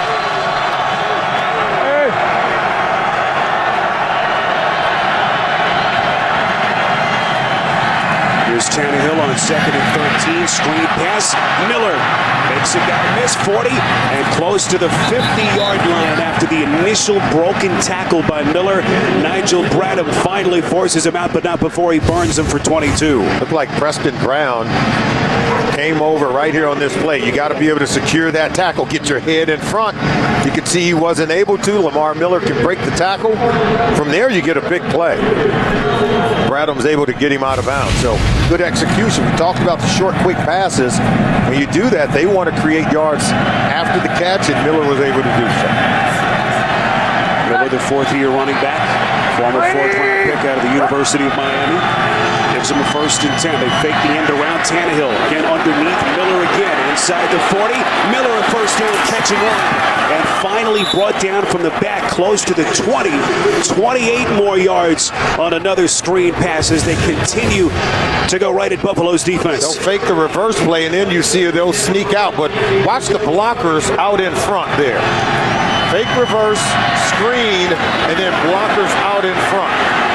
Just well designed by the offensive coordinator, Bill Lazor. Again, short, quick passes to create yards down the field. Lamar Miller been known to get yards by the chunks. 98 yards receiving today. And you see over the 100-yard mark in total yards already in this game early in the third quarter. Pitch play. Landry's going to throw it. Left-handed pass to Tannehill, far side of the field. Lazor going deep into the playbook. And a couple of late flags come in at the end of the play. Personal foul, unnecessary roughness, number 55, defense for unnecessarily contacting an opponent out of bounds. Half the distance to the goal, automatic. 1st down. That is just undisciplined football by Jerry Hughes, hurting his team. Jerry Hughes came in with 5 unsportsmanlike conduct penalties, because that's just of the undisciplined variety. And there you see right there, that's an undisciplined act. Quarterback clearly is out of bounds. He said the Bills came into today tied with the most penalties with the Tampa Bay Buccaneers. Boy, they're trying to remain in first place by themselves after plays like that. Jay Ajayi making his NFL debut today. Onto the field, takes the pitch from Tannehill. Ajayi lunging end zone. No signal yet. Appears to be just short of the end zone. But boy, has the rookie shown some burst. The star out of Boise State. He's a big man that can move. What energy, too. Willing to throw his body around, try to hit that goal line marker. Take a look at him. Very explosive. Fox out in front. So is Pouncey. Not quite able to get there. Jai, born in London to Nigerian parents, grew up in Frisco, Texas, and was a high school star there just north of Dallas. Gets a blow here. Lamar Miller onto the field on 2nd and goal, and Tannehill's going to have to burn a timeout. A lot of confusion in the shift. Need to do that early in what could be a close game here in the second half. 9th play of the drive for the Dolphins. Tannehill's been red hot. He has been making good decisions with the football. You know, this is close proximity. Throw the ball outside the numbers or run it in with your running back. Bills showing blitz, draw play. Miller into the end zone for the Dolphins. And after the Bills had seized the momentum with that 4th down stop at the end of the second quarter, Tannehill leads the Dolphins down the field and right back into the game. Look at Brandon Albert, left tackle. Look, seal the edge right there, and he goes right off of Brandon Albert. Excellent block, good execution. This is what Dan Campbell talked about. Both teams want to impose their will with the ability to run the football. I think they got Lamar Miller really involved, whether it was catching the ball out of the backfield and in the running game, to help stimulate that touchdown drive. A drive that began at their own 20. Their best starting field position of the day, by the way. They go 80 yards, 9 plays in just under 5 minutes. And Lamar Miller on the catch and run that got the drive going.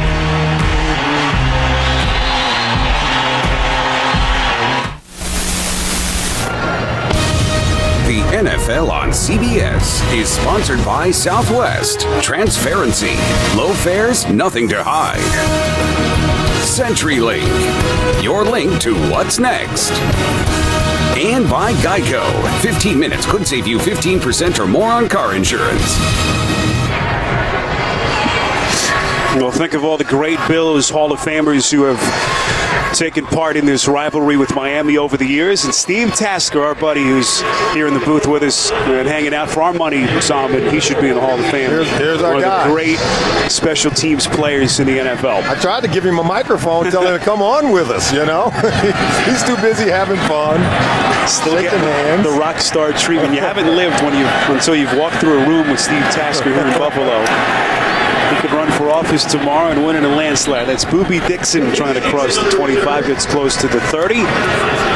And decent field position for Tyrod Taylor in Buffalo. Week 9 continues later today on CBS, and for some of you on Fox. Then tonight, Sunday Night Football on NBC. Tomorrow it'll be Chicago and San Diego. Monday Night Football, 8:30 Eastern Time. Kick on ESPN. Solomon, how about that response? Questionable decision by Dan Campbell that backfired at the end of the first half, but here come the Dolphins now back to within 5. Need the offense to get on track here. Here's Tyrod Taylor, 6 of 7, economical in the first half, under pressure, and Taylor sacked. It was Jordan Phillips giving chase. That slight hesitation as Taylor tucked it away at the end, allowed the rookie Phillips to get to him. And watch this. We said a controlled rush. Look how they have him contained in the pocket. Look, setting the edge, not allowing him to escape up the middle, and then collapsing the pocket around him. That's the controlled rush we were talking about. I'm sure they talked about it at halftime. It's an excellent adjustment. You cannot allow Tyrod Taylor to get out of the pocket, and he'll break down and eat your defense alive. Phillips was a question mark today with a knee injury. Worked out before the game and deemed himself fit. That was his second career sack. Little screen pass, they lose yardage. LaShawn McCoy dancing behind the line of scrimmage. The Dolphins were not fooled. No, they're locked in. They were keyed in on LaShawn McCoy. Even though Tyrod Taylor went one way, they felt the throwback was coming. -7 yards on the play. LaShawn McCoy never got going. Earl Mitchell was able to close in, got penetration on the play. Now they forced 3rd and 23. This is where you defend the sticks while still getting after the quarterback and keeping him in the pocket. Taylor faking right. We'll just try to pick up some positive yardage. Here's McCoy. It's back to the original line of scrimmage, right around the 30. And this Miami defense getting the start that they were looking for to begin this second half. Well, that was perfect. They rushed, but it was a controlled rush, and they had all the defenders back, and you could tell they came with great pursuit angles on LaShawn McCoy. He could make you miss, but they were able to get the tackle before he could hit the first down marker. Now this offense for the Dolphins, they've got to show they can continue to keep the pressure on Buffalo. You saw Lou Anarumo, their new defensive coordinator, took over after the firing of Kevin Coyle. Anarumo praised this week by Dan Campbell for what he called a seamless transition that this unit has undertaken since Anarumo took over. Landry on the punt return, short of 16 yards, Miami down 5. One thing about Ryan Tannehill, and Solomon, you've touched on it, doesn't throw the ball down the field very much, so yards after the catch have been critical for them. It's critical. It's their personnel group. He knows it. He's going to get it to him and allow the players around him to do the rest. On 1st and 10, this is a draw play to Miller. Miller crosses the 35, out past the 40. First down run from Miller. Brought down out of bounds by Ronald Darby, a 15-yard first down run. And here are some of those yards after catch. Yeah, when you talk about yards after the catch, it's talking about your ability to block down the field. You're talking about your ability to make defenders miss. And then you have to be creative in the ways that they're getting the ball to their playmakers. We saw a throwback from Jarvis Landry over to his quarterback. These screen plays are allowing the playmakers to get out in space and then get the ball moving. We could see 7 different players with a reception for the Dolphins today. Landry in motion, they go end around. Trying to find some daylight. So much talk this week, Salmon, about this Buffalo defense not being what we expected it to be, at least statistically under Rex Ryan until this point. But give Miami credit with Bill Lazor. They've gone deep into the playbook and have been very creative with how they've called the game. I think it's been a way to keep Rex Ryan's defense off balance because they want to pursue. They come in, they're very aggressive, so they get going one way, the ball's going another way, and then you have to redirect. So right now they are off balance. Bill Lazor doing one well of a job designing plays and calling the game. Pitch play to Miller, and Miller with the excellent pursuit was brought down short of the 50. And now decision time for Lazor. We'll see what he elects to do on third down. They need the 46 of Buffalo. This is a manageable third down. Ryan Tannehill talked about a 3rd and 4. They'll go with the quick, short passes, but this is where the defensive lineman, you don't get home, get your hands up.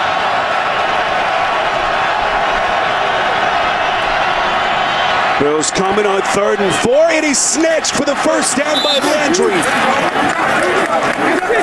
A catch that was not as easy as it looked. 11 yards and a first down. Ron Darby, excellent coverage here. I don't know there's more you can do. Look at that. He draped all over Jarvis Landry. But Landry is such a competitor, and he comes away with it. And Jason Fox has done a well of a job filling in for Jawan James. You see him locked on to Jerry Hughes there, keeping him off the quarterback. Landry's 7th catch, 41 yards for Miami. 1st and 10 from just outside the 40.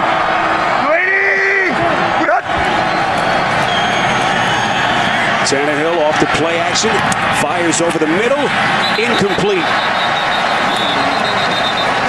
Intended for Greg Jennings. And just to go back to that last play by Landry, Salmon, for a guy his size, he's got huge hands. He's 5'11", and we asked him about it a couple of weeks ago. He says he had a grandfather, Lester Delmore, who was 6'7". He said his brother got his height, but he got his grandfather's huge hands.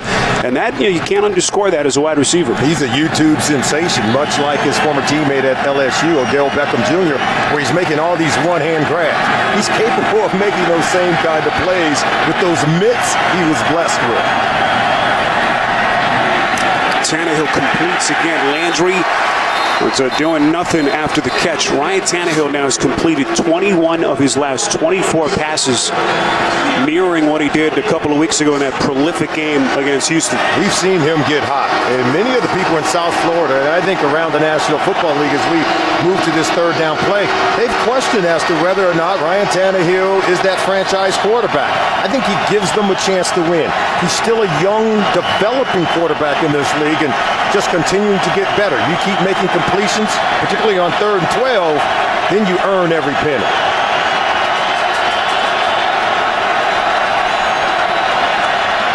Officials whistle the play dead. It appears as though Rex Ryan wants to burn a timeout. Critical 3rd and long when we come back. You're watching the NFL on CBS. The NFL on CBS is sponsored by McDonald's, teaming up with the NFL like never before, and by Chrysler.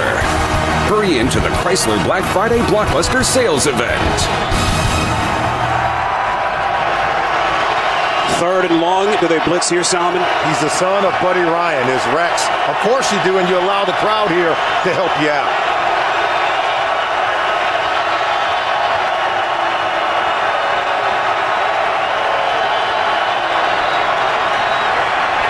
Tannehill. Ball comes loose. It's Jerry Hughes who falls on it for Buffalo.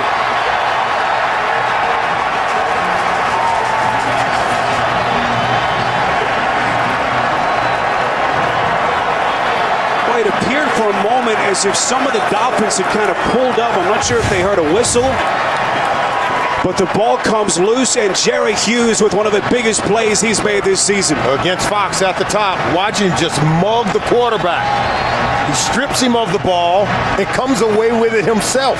This is just a great play by Hughes. And yes, Rex Ryan did blitz. He sent more than they could block, got one-on-one on the outside, Hughes against Fox, and Hughes won the matchup and caused the turnover. And Rex loves every minute of it.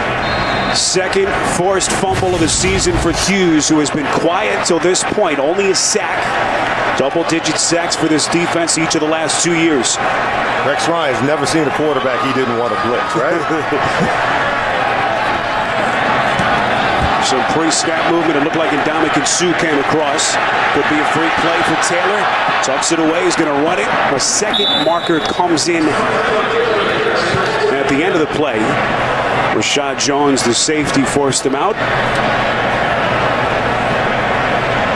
Carl Sheffers is our referee. There are fouls by both teams on the play. Offside, number 93. Illegal use of hands, hands to the face, number 64. Those fouls offset. Replay first down. So Sue and Richie Incognito. And they will replay the down, so a break for Miami. Huge break. And then, what did Dan Campbell tell us? He said, this is just going to be a slugfest. He said, both of us are going to get punched in the mouth. We both got to punch back, and we'll see who's the last team standing at the end. This game is kind of playing out that way. Chris Hogan in motion. Play action. Taylor on the scripted run inside the 35, slides to the 32. And that's one thing he said he really gave a lot of thought to during his time away, protecting his body and sliding at the end of those runs. Coming up Tuesday on CBS, one pill makes him a criminal's worst nightmare, the FBI's greatest asset. Don't miss a new episode of the hit drama Limitless, Tuesday, 10/9 Central, only CBS. Well, the first literal adversity that Miami has had to deal with, first loss since Stan Campbell took over 10 days ago against New England. We wondered how they would respond in this game as the play is whistled dead.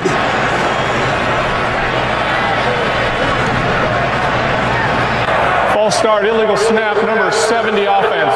5-yard penalty, second down. That's Eric Wood, the seventh-year center of Louisville, who today made his 87th career start. What do you do if you're Rex Ryan and Greg Roman? Do take a look at Eric Wood. Just a little hitch. Watch this little movement right there. See that little hitch? That's what they called him on. But I think the Bills now got to get back to running the football.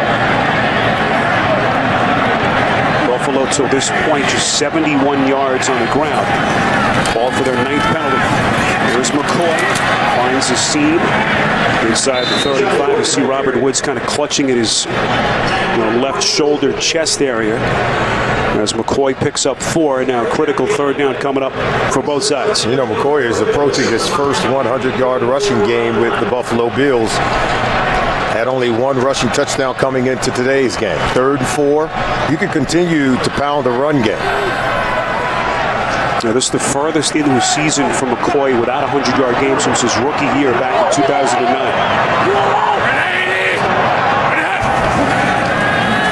Taylor from the gun on 3rd and 4, under duress and almost sacked. What a play with Sue draped all over him. The penalty flag comes in. Quarterback is out of the pocket. Was out of the tackle box. 4th down. See, here's the deal. You see, Sue had him, and Sue didn't want to body slam him. He didn't want to be overly aggressive.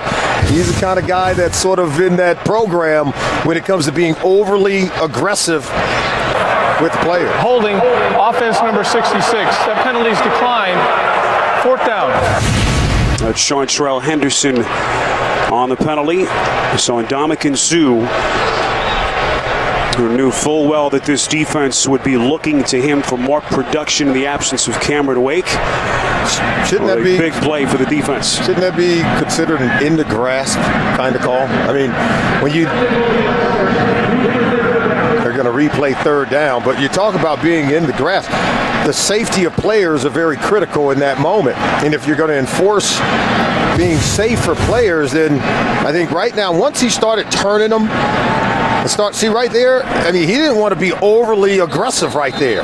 But then to allow him to still be able to throw the ball away, I thought that was an in the grasp kind of play and should have been ruled a sack. Easy to understand Sue's frustration on that play. A guy who, rightfully so, is a little bit gun shy with all the penalties that he's endured over the years. So 3rd and 14 after the penalty. Taylor going to take a shot, throwing end zone. He's got Watkins. Touchdown!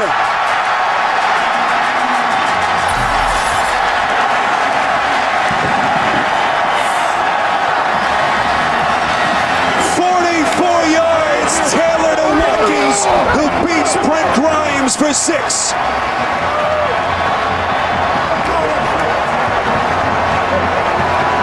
Talented arm of Tyrod Taylor and the speed. You'll see it right here. It's just a nice rainbow throw. Allows him to run under it. Watch when the hand goes up. See, he's saying, throw it to me. I'll go get it. He rewards the quarterback by going to do just that. He's able to win at the line of scrimmage. Hand goes up. Quarterback recognizes that as that I'm on top. Then you've got to give me a chance to make the play for you.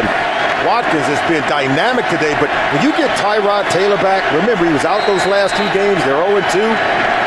This is incredible. The Bills made a great play on that drive. Everyone wants to put these quarterbacks in a box, and because Taylor's mobile, they maybe undercut his ability as a passer, but one thing we've seen, he is very confident in the pocket, throwing the football down the field, and this has been a different Bills offense when he's been under center. Watkins with 148 yards and that touchdown.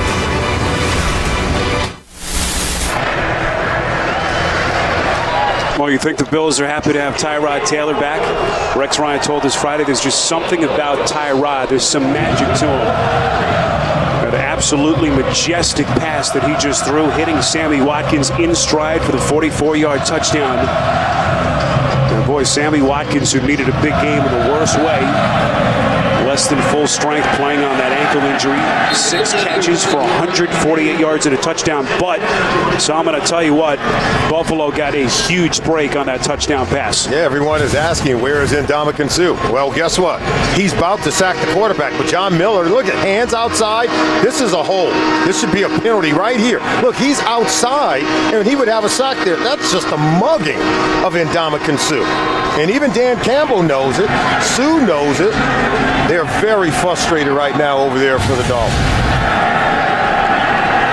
Frustrating sequence for Suh. On that possession, how do the Dolphins respond? Down a dozen for the second time today. Pitch play, here's Miller.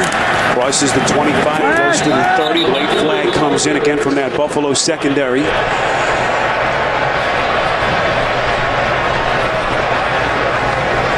Illegal use of hands to the face, number 53 defense. That 5-yard penalty will be added to the end of the play. Automatic first down. 10th penalty called against Buffalo. A reminder, you can watch NFL Mobile, watch local and primetime NFL games live on your smartphone. You can learn more at NFL.com/mobile.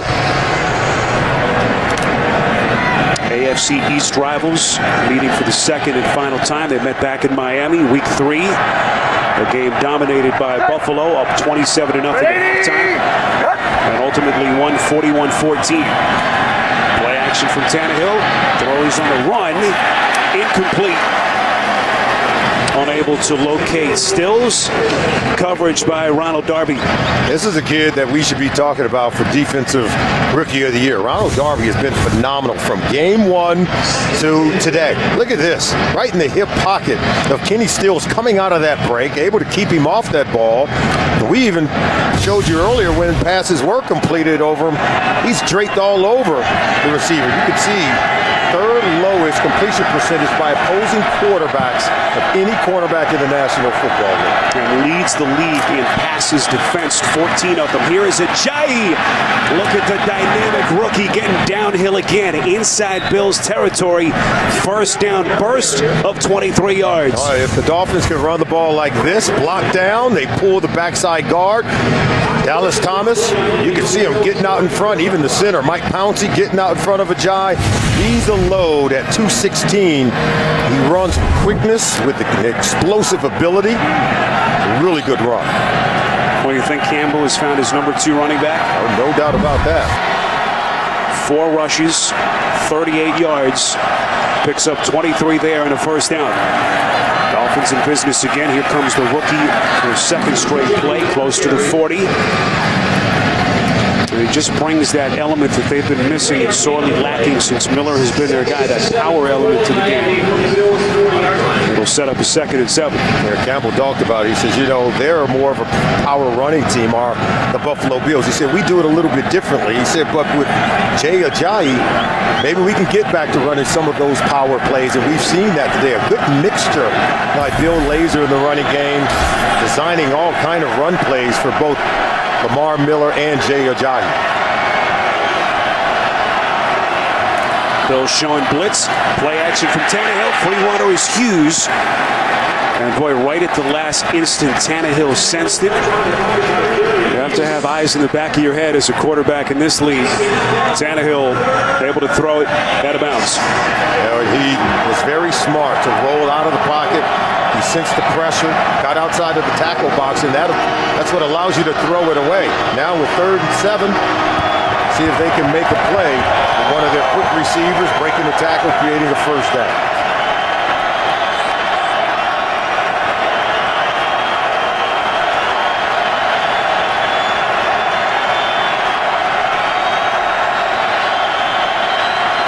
Quite inside the field goal range of Franks. Tannehill going down the field and incomplete.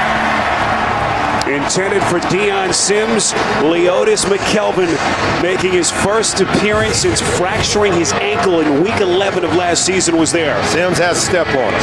I think this ball's just a little bit overthrown. Put the ball in a position where the bigger Sims can go over the top of McKelvin and make the catch. I thought Tannehill threw him out of the play. You don't want to underthrow it, but I think you got to give Sims an opportunity to make the play there. They're going to go for it on 4th down. Or perhaps just try to draw Buffalo offsides, but they are outside of Franks' field goal range. Let's see what they do. And they will take their 2nd timeout.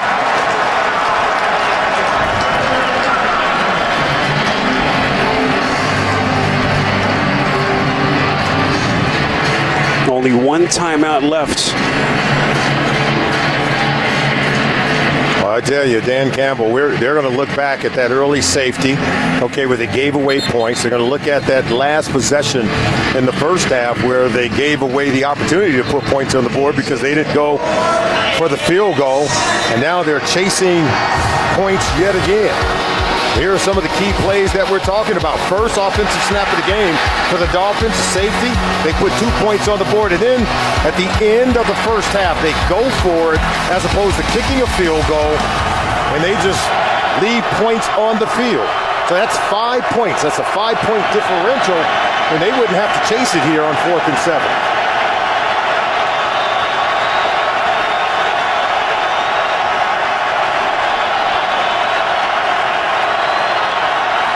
Going for it on 4th and 7. Tannehill, penalty flag thrown, taking a shot.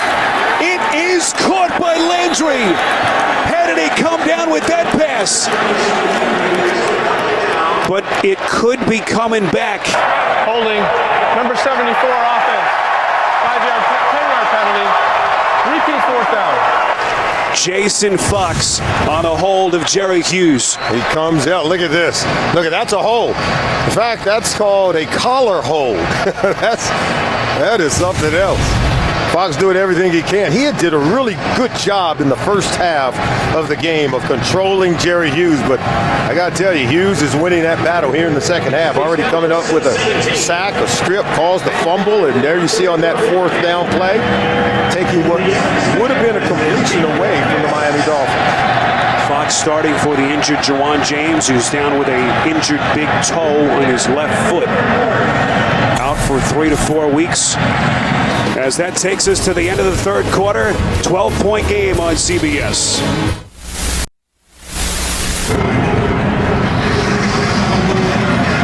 There's so much riding on this game for both of these teams here in Week 9. We begin the 4th quarter. Spiro Dita, Salman Wilcox, our entire CBS crew. Ryan Galvin, our producer. Andy Goldberg, our director. The rookie punter, Matt Dart, on the punt after another Miami drive stalled. Low snap. Nice play by the rookie. Here's Leotis McKelvin signaling fair catch just inside the 10. There's a penalty marker back on the Miami side of the field at around the 47. 41-yard punt from Dar, perfectly placed inside the 10.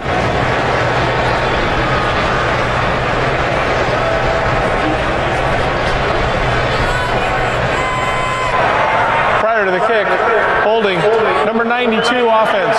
That 10-yard penalty will be added to the end of the play. First down. That's the long snapper, John Denny, who is the culprit. Oh, your weekend starts with a tough time between rivals. Second straight game in the division for Buffalo. They will head to MetLife to take on the Jets. Thursday Night Football on NFL Network. Short week as this critical three-game stretch for Rex Ryan and the Bills continues. You see where these two teams sit in the division. Big game for both teams. Can't fall any further behind because presumably you're only chasing a wild card in this division, right? I mean, we're not going to hand it over to the Patriots, but boy, it appears to be a runaway. There's a little draw play action. McCoy approaches the century mark for the first time. And with that game, Solomon, on Thursday night, the Bills will begin a 6-week stretch where they'll play 5 road games. We're going to know very quickly if this team's good enough to get into the playoffs. Well, they're healthy, and you can see the numbers being put up by a healthy Tyrod Taylor, a healthy Sammy Watkins, and take a look at that. Those are those 5 road games you talked about, going to Philadelphia and Washington, Kansas City as well.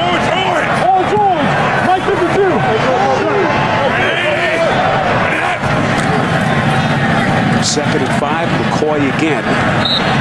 And that'll get him to the 100-yard mark.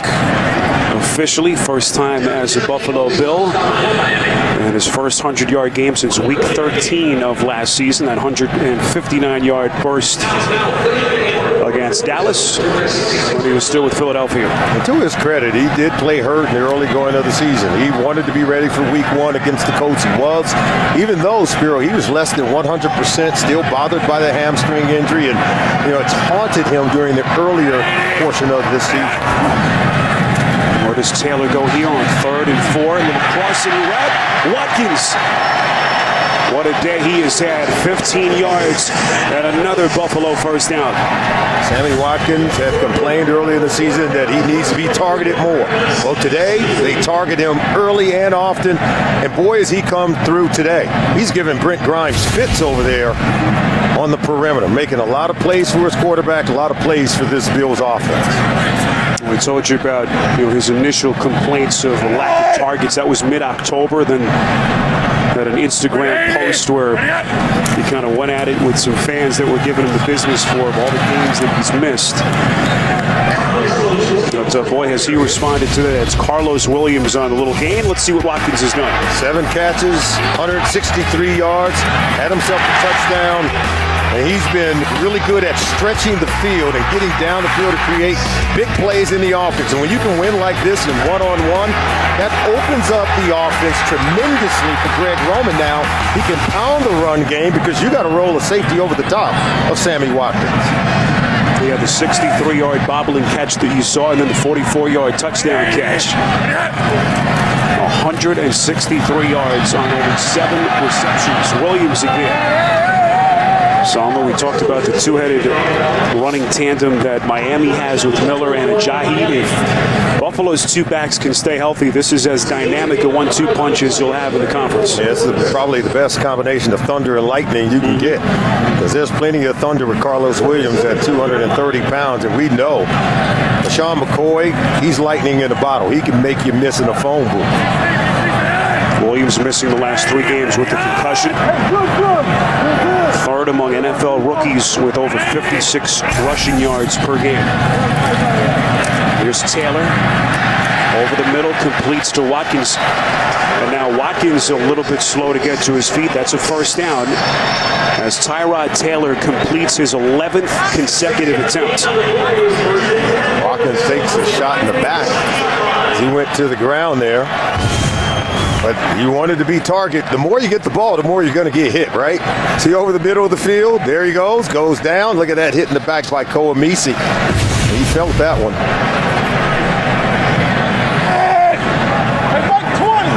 Look at Taylor, what he's done. Economical, 175 yards and a touchdown. Here's McCoy cutting back. Inside the 40, down to the 35, and now McCoy looks like he's shaken up. Hit the ground hard as he was tripped by Amisi, and then you could see Jelani Jenkins falls on top of him, or is that Ndamukong Suh? Big guy falling on top of it. Looks like Suh.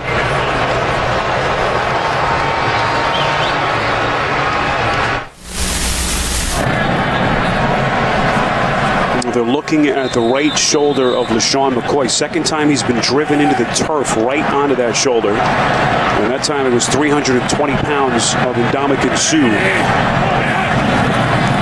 bringing him to the turf. On 1st and 10, the rookie Williams on the play, but appeared to be a false start. False start, number 85. Offense, 5-yard penalty. Remains first down. It's on Charles Clay. Another look at the injury to McCoy. Yeah, it's a tough spot. Hard to protect yourself there when it's coming in from behind and on top of you, as Suh did, as McCoy was going to the ground. He's kind of getting the license plate on that truck, saying that's the truck that hit me. Well, Suh has been frustrated with some of the calls and no calls. You saw him held on the Watkins touchdown catch earlier. That penalty on Buffalo was their 12th of the game. And speaking of Suh, he gets to Taylor. Suh knows how to make a play. He talked about becoming the guy that had to really pick it up. There you see right there, coming right up the gut. Just manhandles the guard, John Miller. Went right through Miller to get to Tyrod Taylor. That's what Ndamukong Suh looks like, Spiro, when he is determined. And this is maybe what people want from him on every single play. Hard to do it when you're being double teamed and triple teamed, but when he gets a one-on-one blocker, he destroys the competition to get to the quarterback. Second sack for Suh, gives him 4 on the season.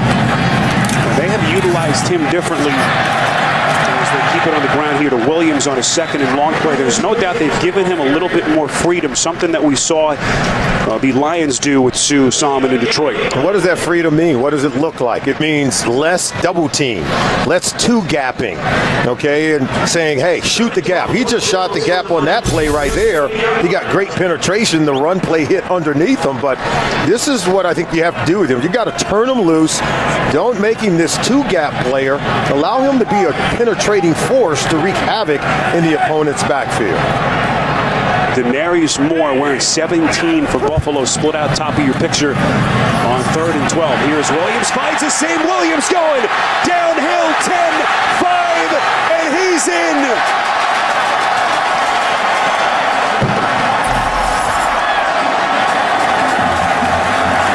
I tell you, this guy is a touchdown-making machine. They pull the guard, Richie Incognito. He gets out in front, they block down with Clay here, they pull the guard, and then here comes Williams down the field. And watch when he hits this seam. Watch when he hits it underneath Incognito, right there. Look at that speed and acceleration. Just good footwork to turn power into speed once you get to the second level. That's why he gets to the end zone. He knows how to finish off runs. Carlos Williams, the 5th-round pick out of Florida State, breaking free for the 38-yard touchdown burst, his second of the afternoon. Dan Carpenter with the point after, and Buffalo distances itself up 33-14.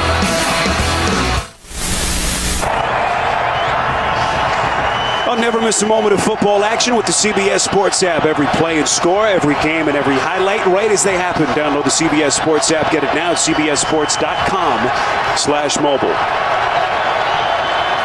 A festive atmosphere at Ralph Wilson Stadium. Western New York, 33-14. Buffalo looking for their second lopsided win of the season over Miami. Tannehill taking over again deep in his own side of the field. Completes across the 20. That's Rashard Matthews. And one thing Tannehill has not had in this game, and that is good average starting field position, but a nice throw there for the first down. One thing they haven't had to this offense is big plays throwing the ball down the field. They're more of a dink and dunk variety than, as we told you, they hope to break a tackle. Quick drop, quick strike. A slanting pattern once again that is Stills on the play. Brought down just short at the 30. They pick up 7, and the setup will go second and short. We did that game against the Houston Texans, where they had explosive plays, but all of them came from really throwing the ball maybe 4 or 5 yards down the field.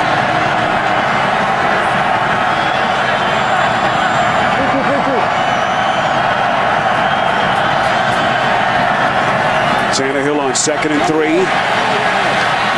Buying himself some time. Completes to Landry. Needed the 32 for the first down. Appears to have it. It'll be 1st and 10 Miami. They pick up 3. Remember we talked to Ryan Tannehill. We asked him why no explosive plays. Why aren't you guys stretching the field? He said there are a number of reasons. We need time to throw the ball down the field. He said then when we get the opportunities, he even took some ownership. I've got to be able to make those completions. He said the third part of it, the receivers have to get open.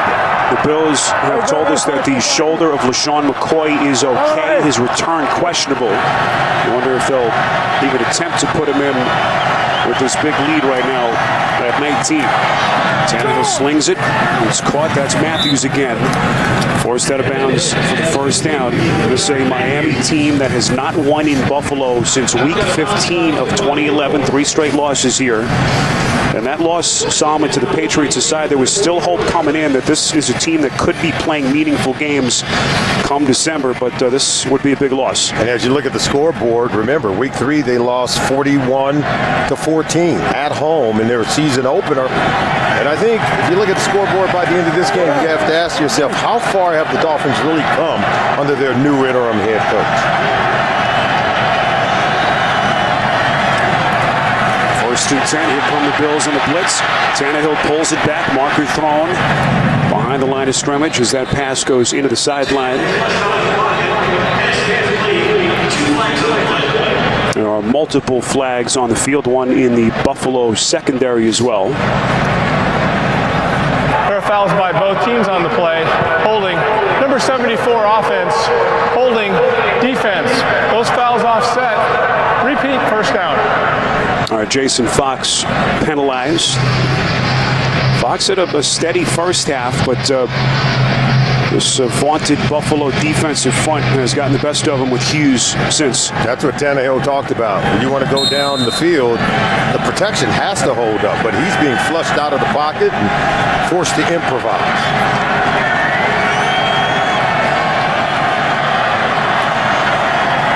Bills coming again. Tannehill just barely able to release. And a late flag comes in. It was Cameron, the intended receiver.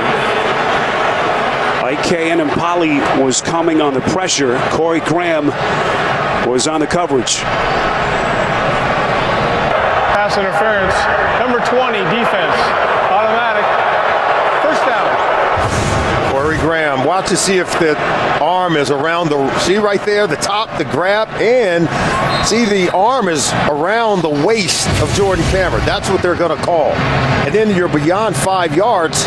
He used his hands to make contact at the top of the route. That's where you have to make coverage with your feet and then make a play on the ball with your hands. Graham playing at less than full strength, tweaked his groin against Jacksonville in that game in London on the pick 6 that he had. Missed early practices in the week. But strapping it on for Rex Ryan. Tannehill over the middle. Landry, another snatch out of the air. Some of these catches that this kid makes, just remarkable. 24 yards for the first down. This is showing a lot of trust. Nikhil Roby is all over. He's in the hip pocket all the way, and Tannehill shows tremendous trust. Flags will whistle that play dead. On 1st and 10, that catch by Sims will not count. Number 74 offense, 5-yard penalty, first down. And once again, it's Jason Fox. Starting to struggle. He struggled in that week 3 game, if you recall, Spiro. He was starting in that game, and that time he was on the other side replacing Brandon Albert at left tackle. He struggled in that game, and remember, we told you, Tannehill was hit, hurried, and harassed. 3 interceptions on the day. And he had his jersey dirty from being on the ground most of the day. 5-yard penalty makes Makes it a 1st and 15. Here's Landry again. A stiff arm against Roby as those two battle along the sideline. Ryan Tannehill over the 300-yard passing mark for the 3rd time this season and the 11th time in his career. I do believe defensively Jarvis Landry is one of those receivers with this Dolphins offense that defensively, if you're the Bills, you've got to begin to try to have some kind of double coverage, some late over-the-top roll to steal the ball away on these quick throws from Tannehill. He's the guy Tannehill is looking to go to in critical moments down inside the red zone. Jarvis Landry with his 11th catch. That's a career high. He's got 70 yards receiving. 2nd and 12. Tannehill's going end zone. Trying to locate Stills, but Stephon Gilmore, who has been magnificent this season for Rex Ryan, for the most part, was there on the tight coverage. It'll be 3rd and goal. Combination route to that side of the field between Jarvis Landry and Kenny Stills. Tried to get it to Stills, but good coverage on the play by Gilmore. Now 3rd and 12. You don't have to necessarily throw it inside the end zone to pick up the first down. I like when they were able to get their tight end open over the middle of the field, Jordan Cameron. So 3rd and long, they call it 3rd and 12.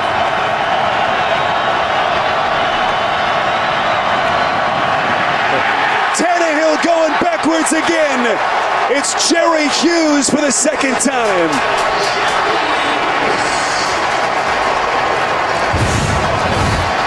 Here comes the floodgates. Look at that. Preston Brown comes, and then Hughes comes through the other A-gap, what we call a double A-gap blitz.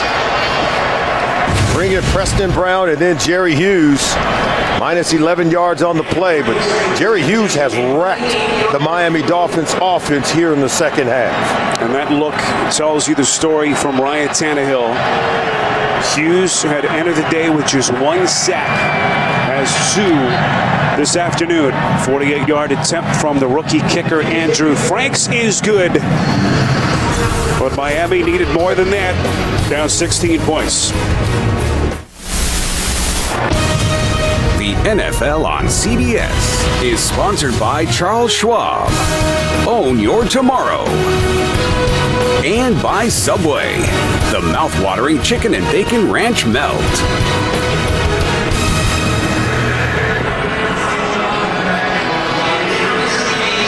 Told you about that game coming up on Thursday night. The Bills will be in all red for Rex Ryan's return to MetLife Stadium. And you see some of the fans have already bought those jerseys. That's what you call being proactive as a fan. What a loyal fan base this franchise has had here in Western New York. As Miami goes onside kick, with Buffalo easily able to fall in the football. That's Robert Woods to give Tyrod Taylor a short field. Well, the Buffalo Bills, I think, made good use of their bye week. Obviously, they wanted to get healthy, and players like Carlos Williams, who had been hurt, LaShawn McCoy, who had been hurt, Tyrod Taylor, and Sammy Watkins, all had been hurt, and all 4 have had big-time games here today and been very productive. So just getting those players back gives you an entirely different Bills football team. There's Carlos Williams. They fake the handoff. Loose, a little trickery by Taylor. Rex Ryan has seen some big plays from his team in this game. There's no doubt about it. LaShawn McCoy, a 48-yard touchdown run to get it going in the first quarter. Then this 44-yard rainbow to Sammy Watkins, hauling it in for Tyrod Taylor. And then Carlos Williams, the rookie, a 38-yard run for a touchdown. Already has himself 6 touchdowns in the 5 games he's played in so far this year. Hard to believe what a start to his NFL career after missing the last 3 games with that concussion. Williams will get a minimal gain. You know, Rex Ryan took the unusual step, Salmon, of giving his team the entire week off during that bye week. We asked Rex about it. He talked about the injuries, wanting guys to get healthy. He actually went and found a secluded beach. He told us himself his plan was to stay for 3 days, but after a couple, he said he got restless, got back on a plane, and flew back here to Buffalo. He said he got mad. He said, I got upset and said, to heck with it. Let's get back to work, you know. But he wanted to give his players time to rest. He said he didn't want to overthink the 1-5 record coming off the bye. He said, I didn't want to overthink it. Our players needed rest. It was the right thing to do. And I think judging from the scoreboard, he was right. He said he found a beach where no one knew who he was. He said it was great for at least a couple of days. And so this was the game that he envisioned while he was sitting on that white sandy beach. Buffalo trying to get back into contention in the AFC. Play action on 3rd and 1. Taylor's going to run it again. And kind of lunges forward with that left shoulder. First down run just short of the 30. Richie Incognito, he is something else. You know, they love him with the Buffalo Bills, and going up against his former team, he's throwing every block he can. Watch him getting out in front of his quarterback right here. Watch number 64. Watch him lock in on Jelani Jenkins on this block. Look at that. Locked in. That play doesn't happen for a first down without Richie Incognito. Well, very quickly, he has refound his form as one of the top guards in the NFL. Former Pro Bowler with Miami back in 2012. What a pickup he's been for Rex Ryan in Buffalo. Williams looking for more. 10. And a touchdown-saving tackle by Brent Grimes. And boy, he paid the price at the end of that play. Williams, the rookie, still gashing him. 25 yards for the runaway freight train out of Florida State.